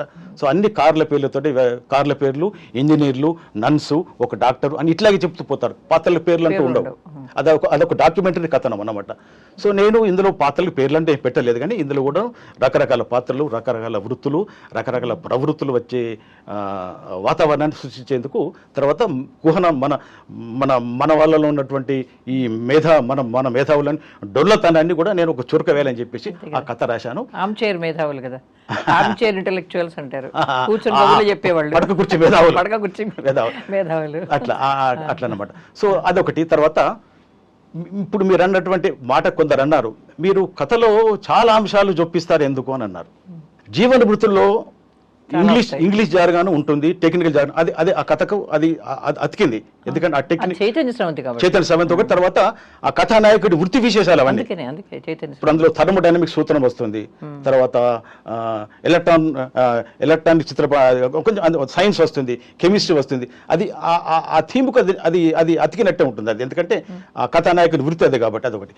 తర్వాత తిరిగే గ్రేకలో ఏంటంటే టీనేజ్లో ఉన్నట్టు ఇప్పుడు అది స్పింక్స్ ప్రశ్న ఒకటి, అది అప్రాప్రియేట్ అనిపించింది. ఎందుకంటే ఇప్పుడు నవతరం యువతి కూడాను ఇప్పుడు వాళ్ళు కూడా చాలా చాలా చదువుతున్నారు, వాళ్ళ కూడా అభావాలు ఉంటాయి, అదొకటి. తర్వాత హెర్మాఫ్రోడైట్ అని ఒక చోట పెట్టాను. ఆ హెర్మాఫ్రోడైట్ అంటే చాలా మంది తెలియదు. ఒక దశలో మా అమ్మాయి, నాన్న నువ్వు ఏదో కథ రాసావు కానీ ఇందులో ఈ హెర్మాఫ్రోడైట్ ఏంటిదని అంటే నీకు తెలియదులేదమ్మా అని నేను. ఏం చెప్పాలి, మా అమ్మాయి సైన్స్ స్టూడెంట్ అట్లా అన్నమాట. సో చాలా మంది అడిగారు. సో అదేంటంటే ఆ ప్రశ్న అడిగిన రెబెక్కా అనే పాత్ర చైతన్యం సూచిస్తుంది. అది తర్వాత ఆ మంచి చైతన్యవంతమైన పాత్ర రెబెక్కా అనే పాత్ర. ఆమె కరాటే నేర్పిస్తాను, ఈ కాలపు ఆడపిల్లలకి ఇవే కాదు బాగా లాభం అవుతున్నా చెప్పేసి అది ఒక మంచి పాత్రగా ఆ అమ్మాయిని పెట్టాను. తర్వాత ఈమె ట్రెడిషనల్ బంధాల నుంచి బయటపడ్డటువంటి పాత్రగా ఈ రేఖను చిత్రించాను అట్లా అన్నమాట. సో ఇంకా కొన్ని కథల్లో మీరు అన్నట్టుగా అలాంటి అంశాలు ఉండొచ్చు. అది ఒకటి. నేను తప్పనలేదు, అర్థమైంది. అంటే మీరు అనడంలో అది సామంజస్యం ఉన్నది. ఈ ప్రశ్నలను ఇంత ముందు కొందరు అడిగారు. మీరు అంశం చాలా అంటే కథనంలో ఆ ప్లాట్లో మీరు చాలా అంశాలు పెడతారంటే నేను అన్నాను అవి ఇర్రిలవెంట్ కాదు కదా అని నేను అన్నాను. పెడతాను, but they are all relevant to the plot and story. మీరు ఇప్పుడు అర్జెంటీనా కథ చెప్పారు కదా, ఇప్పుడు ఎలాగ మీకు ఇది ఈ కథకు ప్రేరణ అయిందని ముసల్దాని ముల్లకి చెప్పారు. అట్లాగే నాకు ఇంకో కథలో అలాంటి పోలిక కనిపించింది. అదేంటంటే క్యాథరిన్ మ్యాన్స్ఫీల్డ్ రాసిన ది ఫ్లై కథ మీద మీరు మీ విమర్శన వ్యాసంలో ఒక మాట అన్నారు. దానిలో చెప్తూ దీనిలో ముగింపు ఆ ఈగను మళ్ళీ సిరాలో ముంచి చంపేస్తాడు వాడు, ఎందుకంటే తన కొడుకు యుద్ధంలో చనిపోయాడు. ఆ ఆక్రోశం అనే పదం కావాలనే వాడే మీ ఆక్రోశం కథ. మీ ఆక్రోశం కథలో చిట్ట చివరికి తన కొడుకును పోలీసులు ఎన్కౌంటర్ చేసేసారు అనే బాధకి తను మామూలు పాపం రోడ్డు మీద ఊరకొక్కను కొట్టి చంపుతాడు. ఈ రెండింటికి పోలిక లేదా? మీరు అక్కడేమో క్యాథరిన్ మ్యాన్స్ఫీల్డ్ కథలో ఏమన్నారంటే మన బాధను ఉపశమింపజేసుకోవడానికి మనం మరొక జీవిని బాధ పెట్టాలా అని మీ విమర్శ ఆగుతుంది. ఆక్రోశం కథలో అదే జరిగింది, అది ఎక్కడైనా పనిచేసింది ఆ ప్రభావం అని ఆ ఫ్లై చదివిన అనుభవం. పోలిక ఉన్నది, వాస్తవం పోలిక ఉన్నది. అది నేను ఆ తర్వాత ఆలోచించాను. అయితే ఏంటంటే అది యాక్సిడెంటల్. యాక్చువల్గా నేను అది ఏంటంటే అదే మీరు కావాలని పోల్చారని కాదు, అదే ఎక్కడో ఉండుంటుంది మీ సబ్ కాన్షియస్ లో అనిపించింది. నేను సైకాలజీ పుస్తకాలు వ్యాసాలు కొన్ని చదివాను. అది అందులో ఈ అంశం ఉందన్నమాట. మనిషి అది హ్యూమన్ నేచర్ ఏంటంటే తనకు వచ్చిన బాధలు, తనకు వచ్చిన యాతనలు వేరే వాళ్ళకు కూడా వస్తే ఎందుకో ఒక తెలియని విధంగా ఉపశమనం పొందుతాడు. అది హ్యూమన్ నేచర్, అది సైకాలజీలో ఉన్నదనమాట. అవి చదివాను. ఆ రకంగా నేను తర్వాత అదేంటంటే ప్రతీకారం అంటే అతను చాలా పేదవాడు. అతను వ్యవస్థ మీద, పోలీసు డిపార్ట్మెంట్ మీద తనకు జరిగిన అన్యాయానికి ప్రతీకారం తీసుకునే స్తోమత అతను లేదు. సో అతని స్థాయిలో, అతని పరిధిలో ఆ ప్రతీకారం తీర్చుకునే పద్ధతి అదే. కాబట్టి ఆ కుక్కను చంపి ఇప్పుడు ఈ రకంగా హ్యూమన్ సైకాలజీ ప్రకారం ఒక రకంగా ఉపశమనం పొందుతాడు అట్లా అన్నమాట. సో అన్కాన్షియస్ గా కథలో మొదటి నుంచి వెంకట మీద ఒక సానుభూతి కలుగుతూ ఉంటుంది, చివరి సానుభూతి పోతుంది. అంటే అది పరిమితి పోవడం తప్పని నేను అంటారు, రచయితగా మీరు చాలా మంచి పని చేశారు నిజానికి. అక్కడ ఆ ముగింపు నేనైతే అంగీకరిస్తాను, మంచి ముగింపు చేశారు మీరు. కానీ అక్కడ అంటున్నాను పాత్ర మీద సానుభూతి మనకు పోతుంది, పోక తప్పదు. అంటే బాధ కలుగుతుంది సానుభూతి పోవడం అంటే. మనకు కూడా వీడు కూడా అదే పని చేశాడు కదా అనిపిస్తుంది. ప్రతీకారం తీర్చుకున్నాడు కదా ఇంకో దాని మీద, అసలు వాళ్ళ మీద తీర్చుకోలేక ఆ ఉక్రోషం అనాలి. ఉత్త ఆక్రోషమే కాదు, ఉక్రోషం కూడా కలిసి ఉక్రోషం.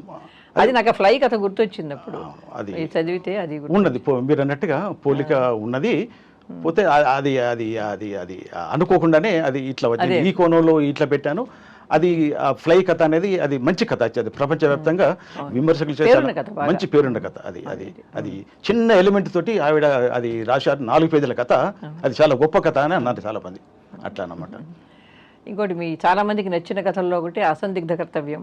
అందులో పంటి నొప్పి చాలా మందికి నచ్చింది. పంటి నొప్పి ఉన్నప్పుడే నేను కూడా కథ చదివాను కాబట్టి అది నచ్చింది.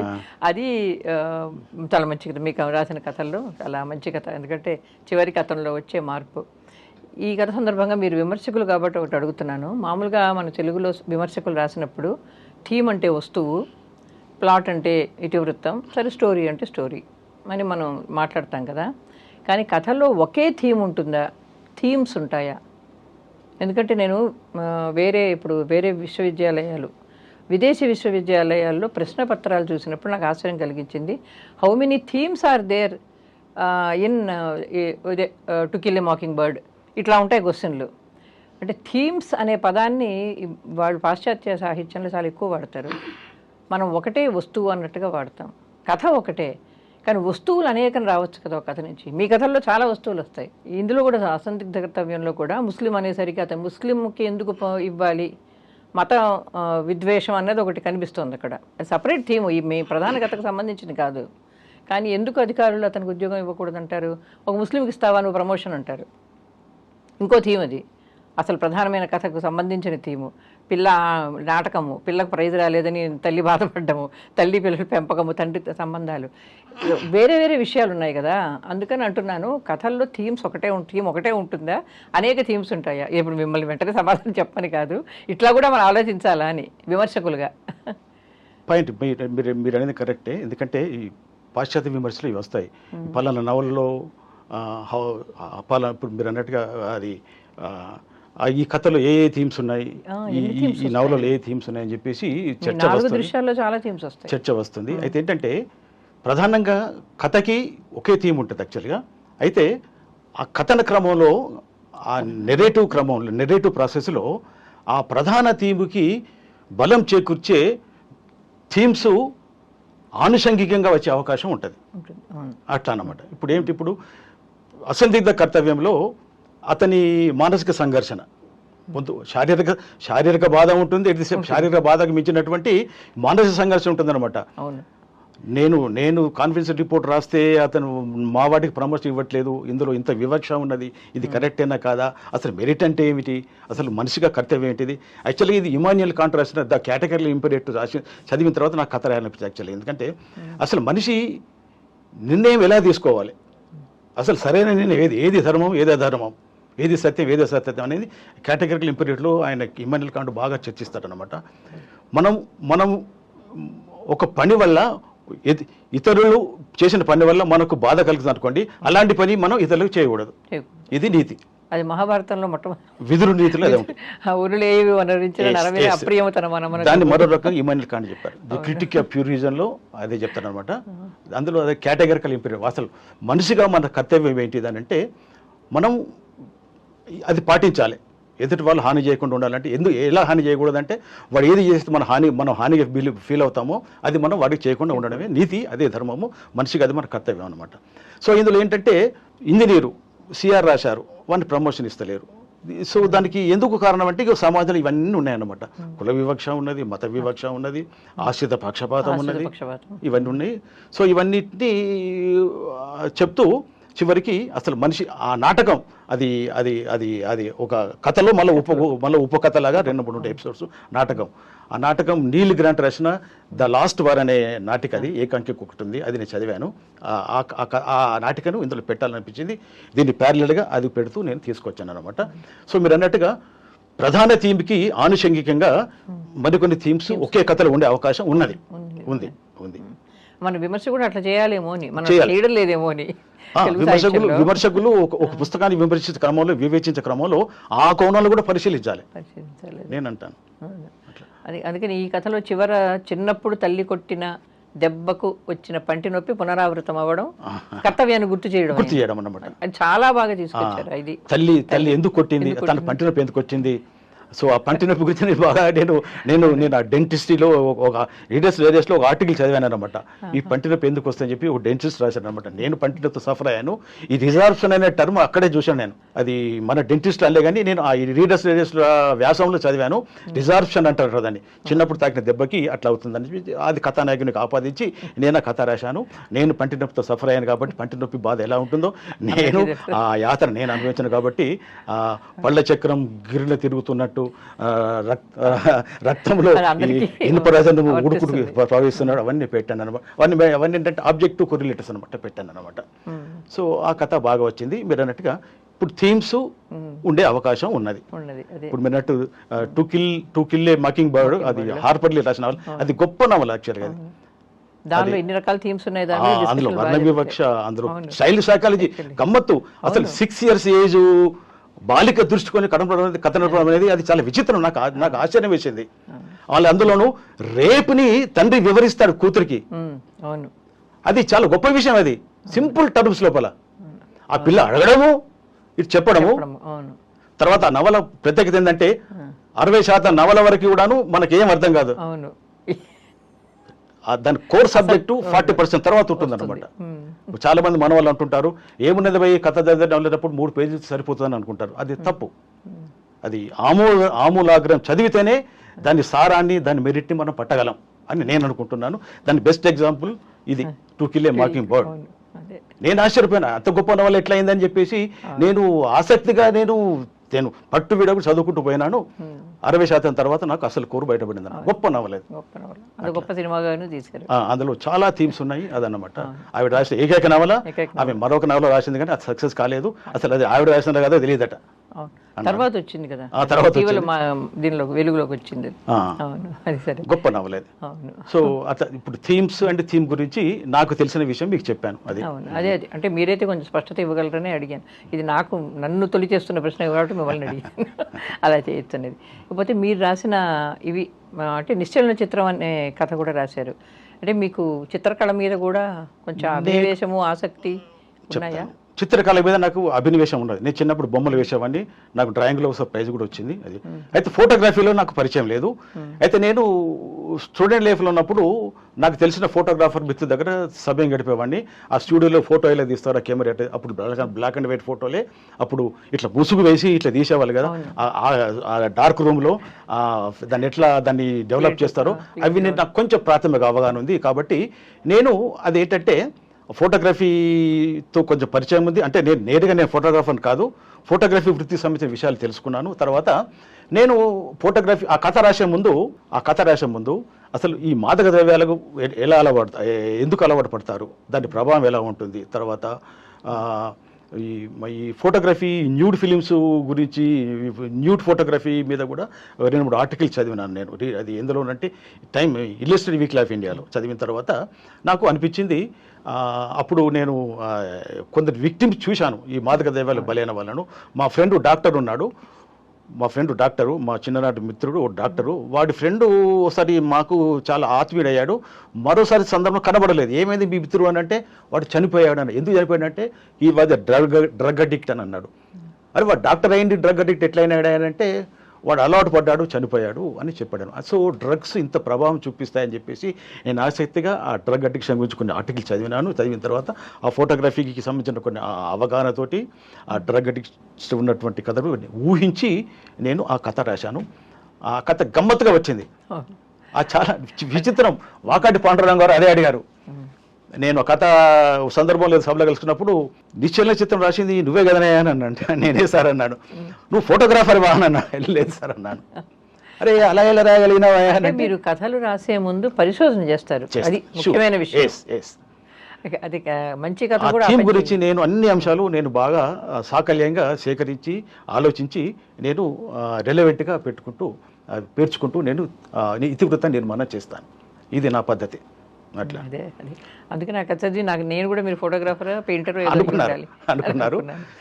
జీవన్మృతుడు ఐఎమ్ ఇంజనీర్, అది ఆయన చెల్సాన్ ప్రసాదరావు గారు అడిగారు కూడాను, మీరు ఈ కథ రాశారు ఏమిటి మీరు అని అన్నాడు. నేను చెప్పాను ఐఎమ్ ఇంజనీర్, అదర్ 4 men, నేను ఆ ఇండస్ట్రీలో పనిచేస్తున్నాను. సో అని చెప్తారు. ఓహో అలాగా, మాకు ఇది పరిచయం లేదు, ఎందుకంటే ఆ థర్మోడైనమిక్స్, ఆ పంపులు, కంప్రెసర్లు, టర్బైన్లు మాకేం తెలియదు.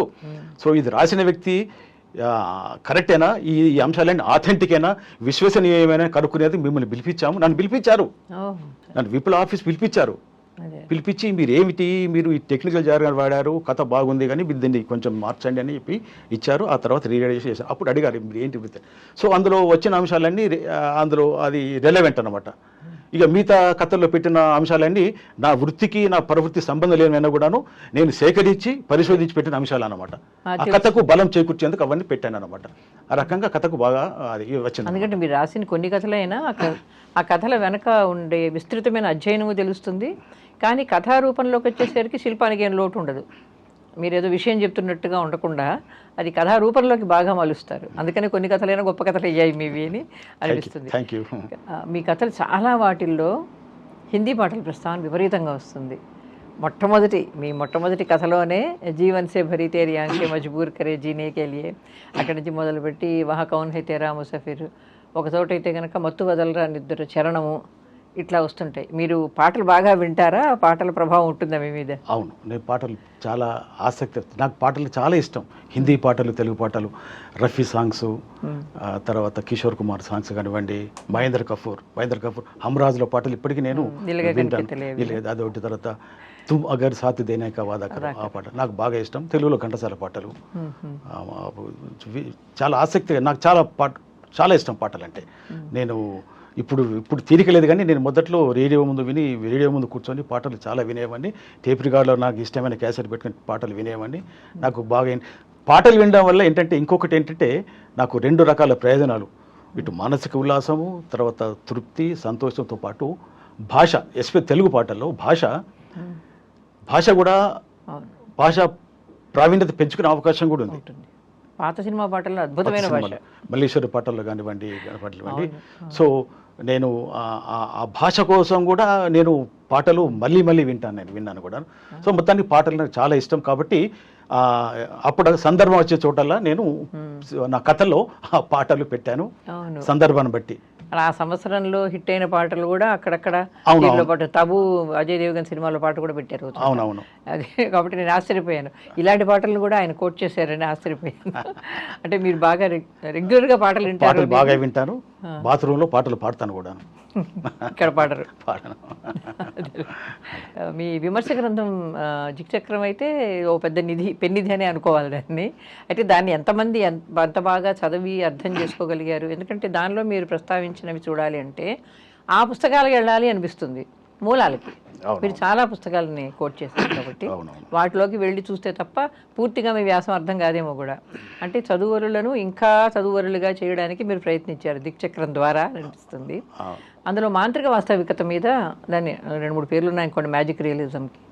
అరే అలాగే మాంత్రిక వాస్తవికత అనుకుంటే దాని మీద కొంచెం అదొకటి, అస్తిత్వవాదం ఒకటి, ఈ రెండింటి మీద మీరు స్పష్టత చాలా వరకు ఇవ్వగలిగారనిపించింది నాకు. అయితే మాంత్రిక వాస్తవికతను మన తెలుగు వాళ్ళు పెట్టాము అనుకుంటున్న కథల్లో ఉన్నాయా? విమర్శకులు రాసేస్తున్నారు మ్యాజికల్ రియలిజము, అదే మనం మాంత్రిక వాస్తవికత అంటున్నాము. ఆయన ఇస్మాయిల్ గారు ఐంద్రజాలిక వాస్తవికత అని పేరు పెట్టారు. దానికంటే సింపుల్గా మ్యాజికల్ రియలిజం అని అంటున్నాము. ఇది ఇంతకుముందు వాడారు అని చెప్పి మన వాళ్ళు కొందరు విమర్శకులు అన్నారు. విశ్వనాథ సత్యనారాయణ గారి కథల్లో ఉన్నది, శ్రీపాద వారి కథల్లో ఉన్నది, పలానా వారి కథల్లో ఉన్నది అని అన్నారు. కానీ అది కరెక్ట్ కాదు. నేను ఈ వ్యాసంలో అవి అలాంటి అభిప్రాయాన్ని నేను ఖండించాను. ఏంటంటే మాంత్రిక వాస్తవిక మ్యాజికల్ రియలిజంలో ఈ అద్భుత చిత్రణ, ఫ్యాంటసీ అనేది ఉంటుంది. కానీ వాళ్ళు లాటిన్ అమెరికన్ రైటర్స్ ఆ మ్యాజికల్ రియలిజం అనేది ఆ టెక్నిక్ ఉపయోగించిన కారణాలు వేరే, వాళ్ళ ఉద్దేశం వేరే. యాక్చువల్గా అంటే వాస్తవికతను మరింత బలంగా చెప్పడానికి అద్భుతాన్ని వాడుకున్నారు.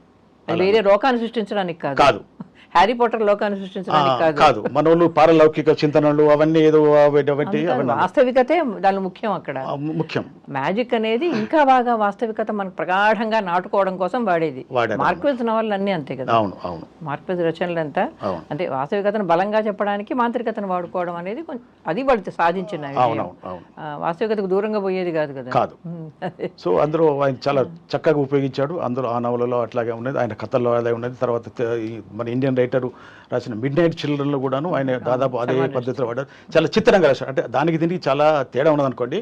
ఆయనేమో ఒక రకం రాశాడు, లాటిన్ అమెరికన్ రాజ్య పరిపాలన, అక్కడి వ్యవస్థ నిరంకుశం రాశాడు. ఈయన సాల్మన్ రష్డీ ఏమో మిడ్ నైట్ చిల్డ్రన్స్లో పార్టిషన్ కాలం నుంచి ఇప్పటి వరకు ఆయన తీసుకున్నారు. సలీం సినాయి అనే పాత్ర కోణంలోంచి పాకిస్తాన్ ఆవిర్భావం తీసుకున్నాడు. అంటే పిల్లవాడికి దూరదృష్టి ఉండి కథ చెప్పుకుంటూ పోతాడన్నమాట. అంటే అది ఒక రకమైన ఫ్యాంటసీయే.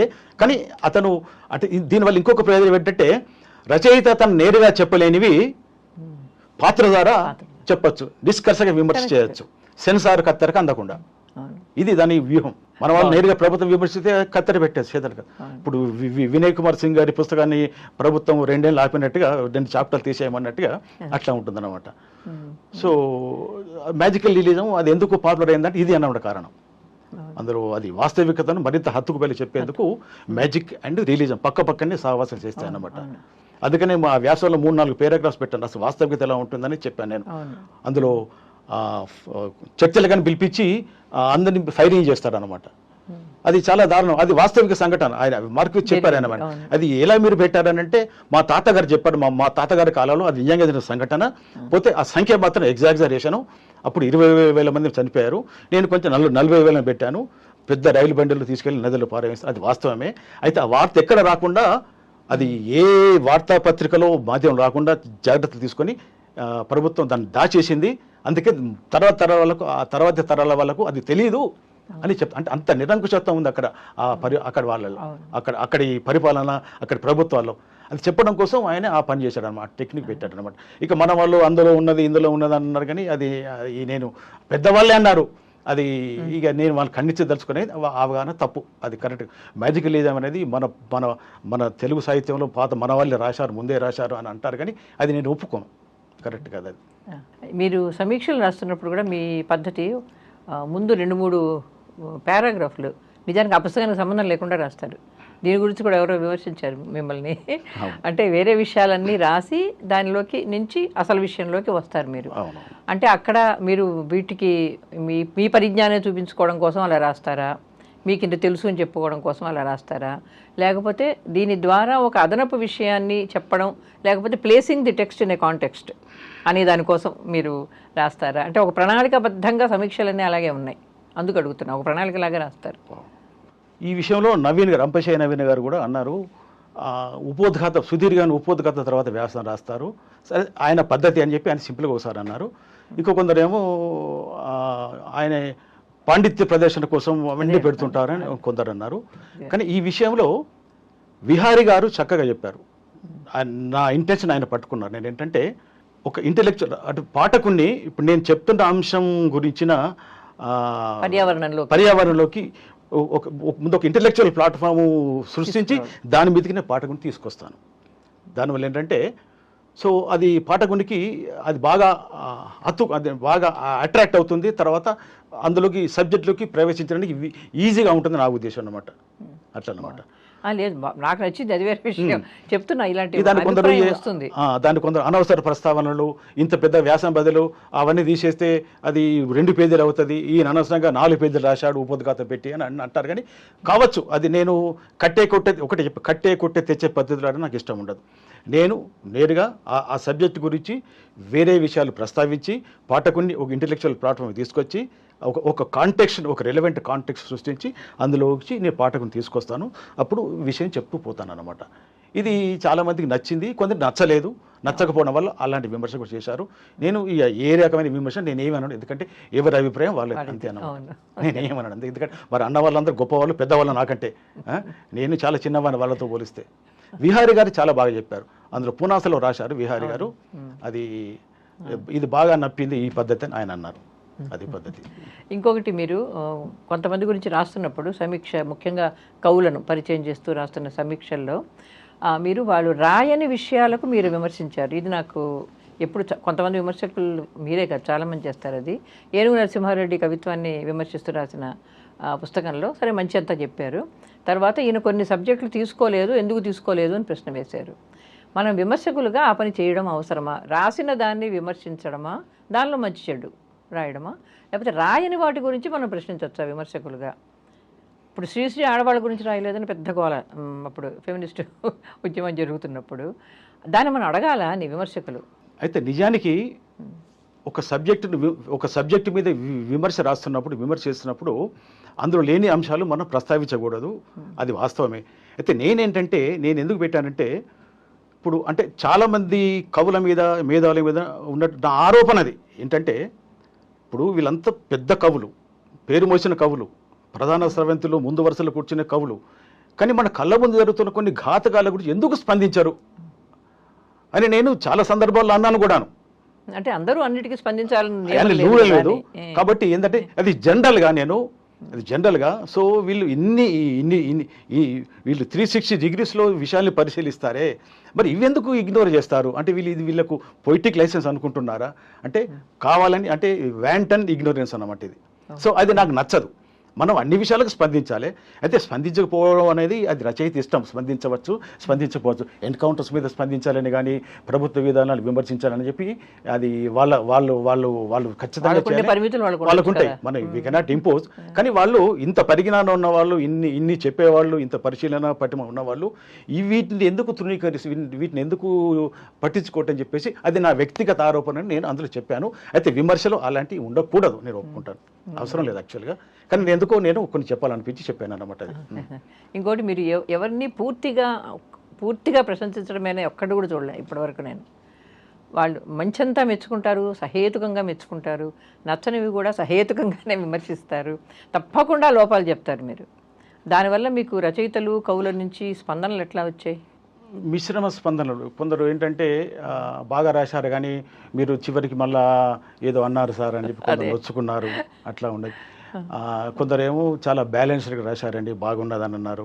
కొందరేమో మీరు ఎలా రాసినా బాగుంటుందండి, వాస్తవమే ఒప్పుకుంటాను కొందరు అన్నారు. ఇట్లా ఏంటంటే నేను అనేది ఏంటంటే ఈ చాలా ఇప్పుడు తెలుగులో ఈ విమర్శలు, సమీక్షలు, ముందు మాటలు, ఈ తర్వాత ప్రసంగంలో మాట్లాడే వక్తలు, పుస్తక పరిచయ సభలు కూడాను రచయితను, కవిని పొగిడేస్తుంటారు. అద్భుతమైన రచన, గొప్ప కవిత్వము, ఇంత మంచి పుస్తకం ఇంతవరకు రాలేదు, దీనికి ఆ అవార్డు రావాలి, దీనికి ఈ పేరు రావాలి, రకరకాలుగా అంత అతిశయోక్తులు చెప్తూ రాస్తాను. నాకు అది ఇష్టం ఉండదు. ఏంటంటే సరే మనం సభల్లో మాట్లాడేటప్పుడు మాట్లాడతాం, ఎందుకంటే అది సభా మర్యాద అనొచ్చు. కానీ రాసేటప్పుడు మాత్రం కొంచెం అది రికార్డులో ఉంటుంది కదా. ఇప్పుడు ఏంటంటే మనం పుస్తకాన్ని ముందు మాట రాసేటప్పుడు కానీ, సమీక్ష రాసేటప్పుడు కానీ, ఏదైనా విమర్శ రాసేటప్పుడు కానీ అంతా బాగుంది అని అంటే ఇక అతను మారేటప్పుడు ఒక రచయిత, ఇప్పుడు ఏ ఒక్క రచయిత రాసింది, ఏ కవి రాసిన కవిత సమగ్రం కాదు, అది ఫుల్ ప్రూఫ్ కాదు, అంత తప్పకుండా లోపాలు ఉంటాయి. అయితే లోపాలను ఎత్తడమే విమర్శ పని కాదు, అందులోని మెరిట్స్ని మనం ప్రశంసిస్తూనే అందులోని మిస్టేక్స్, అందులోని ఫాల్ట్స్ కూడా మనం ఎత్తి చూపాలి. ఎత్తి చూపినప్పుడే అతను తెలుసుకుంటాడు, నేర్చుకుంటాడు, అధ్యయనం చేస్తాడు. అతను రాసింది అంతా బాగానే ఉందనంటే ఇక అతను మారేదెప్పుడు, అతను అధ్యయనం చేయడిగా ఆ కాంపల్సెన్సీ తలకెక్కుతుంది, వాళ్ళు మారరు.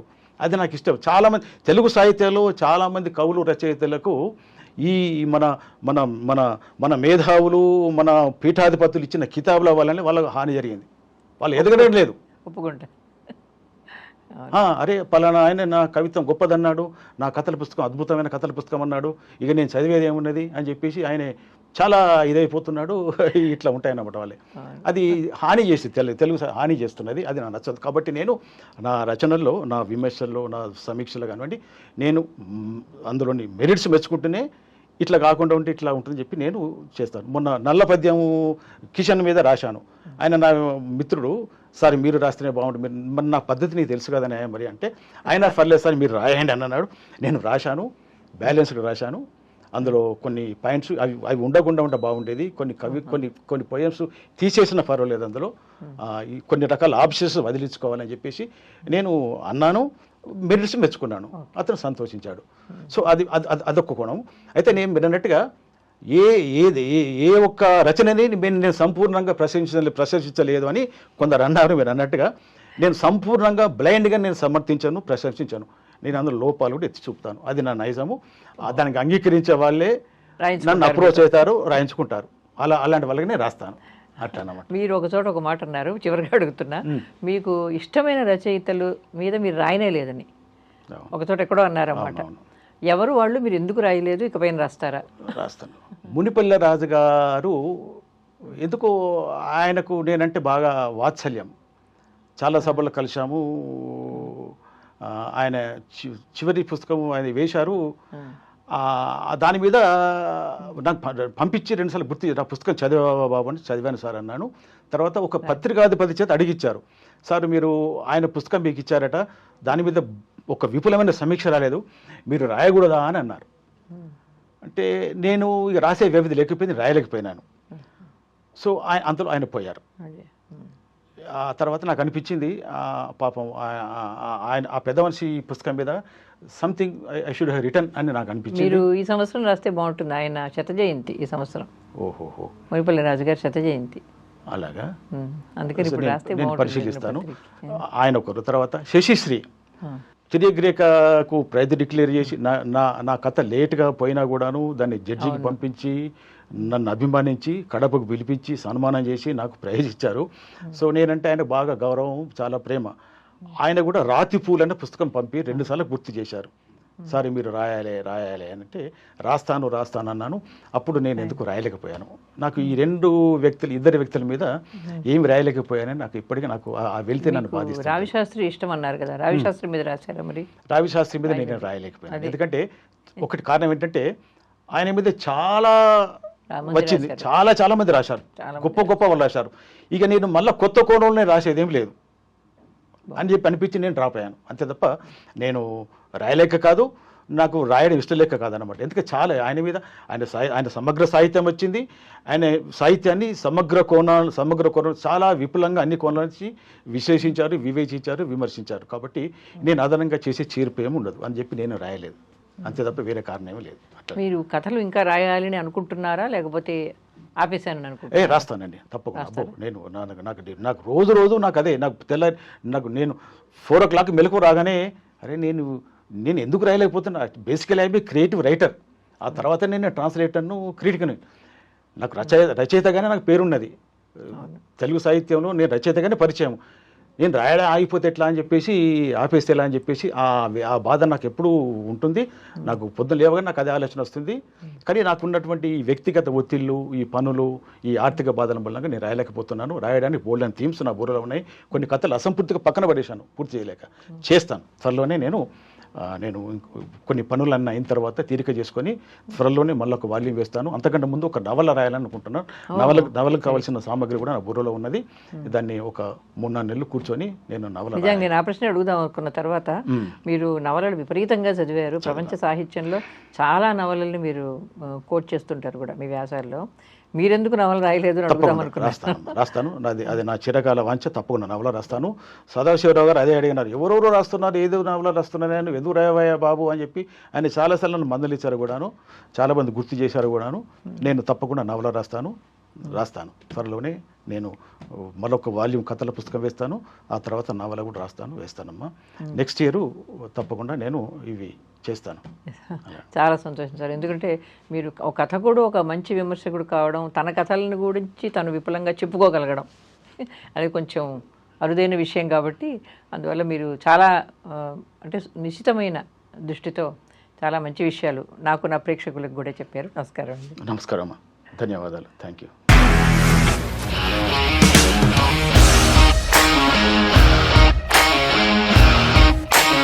ఇండస్ట్రీలో కమిట్మెంట్ ఇష్యూస్ వస్తే నీకు కూడా వచ్చినట్టు? మార్నింగ్ తీసుకెళ్ళాలంటే కొట్టి పడేసాడు.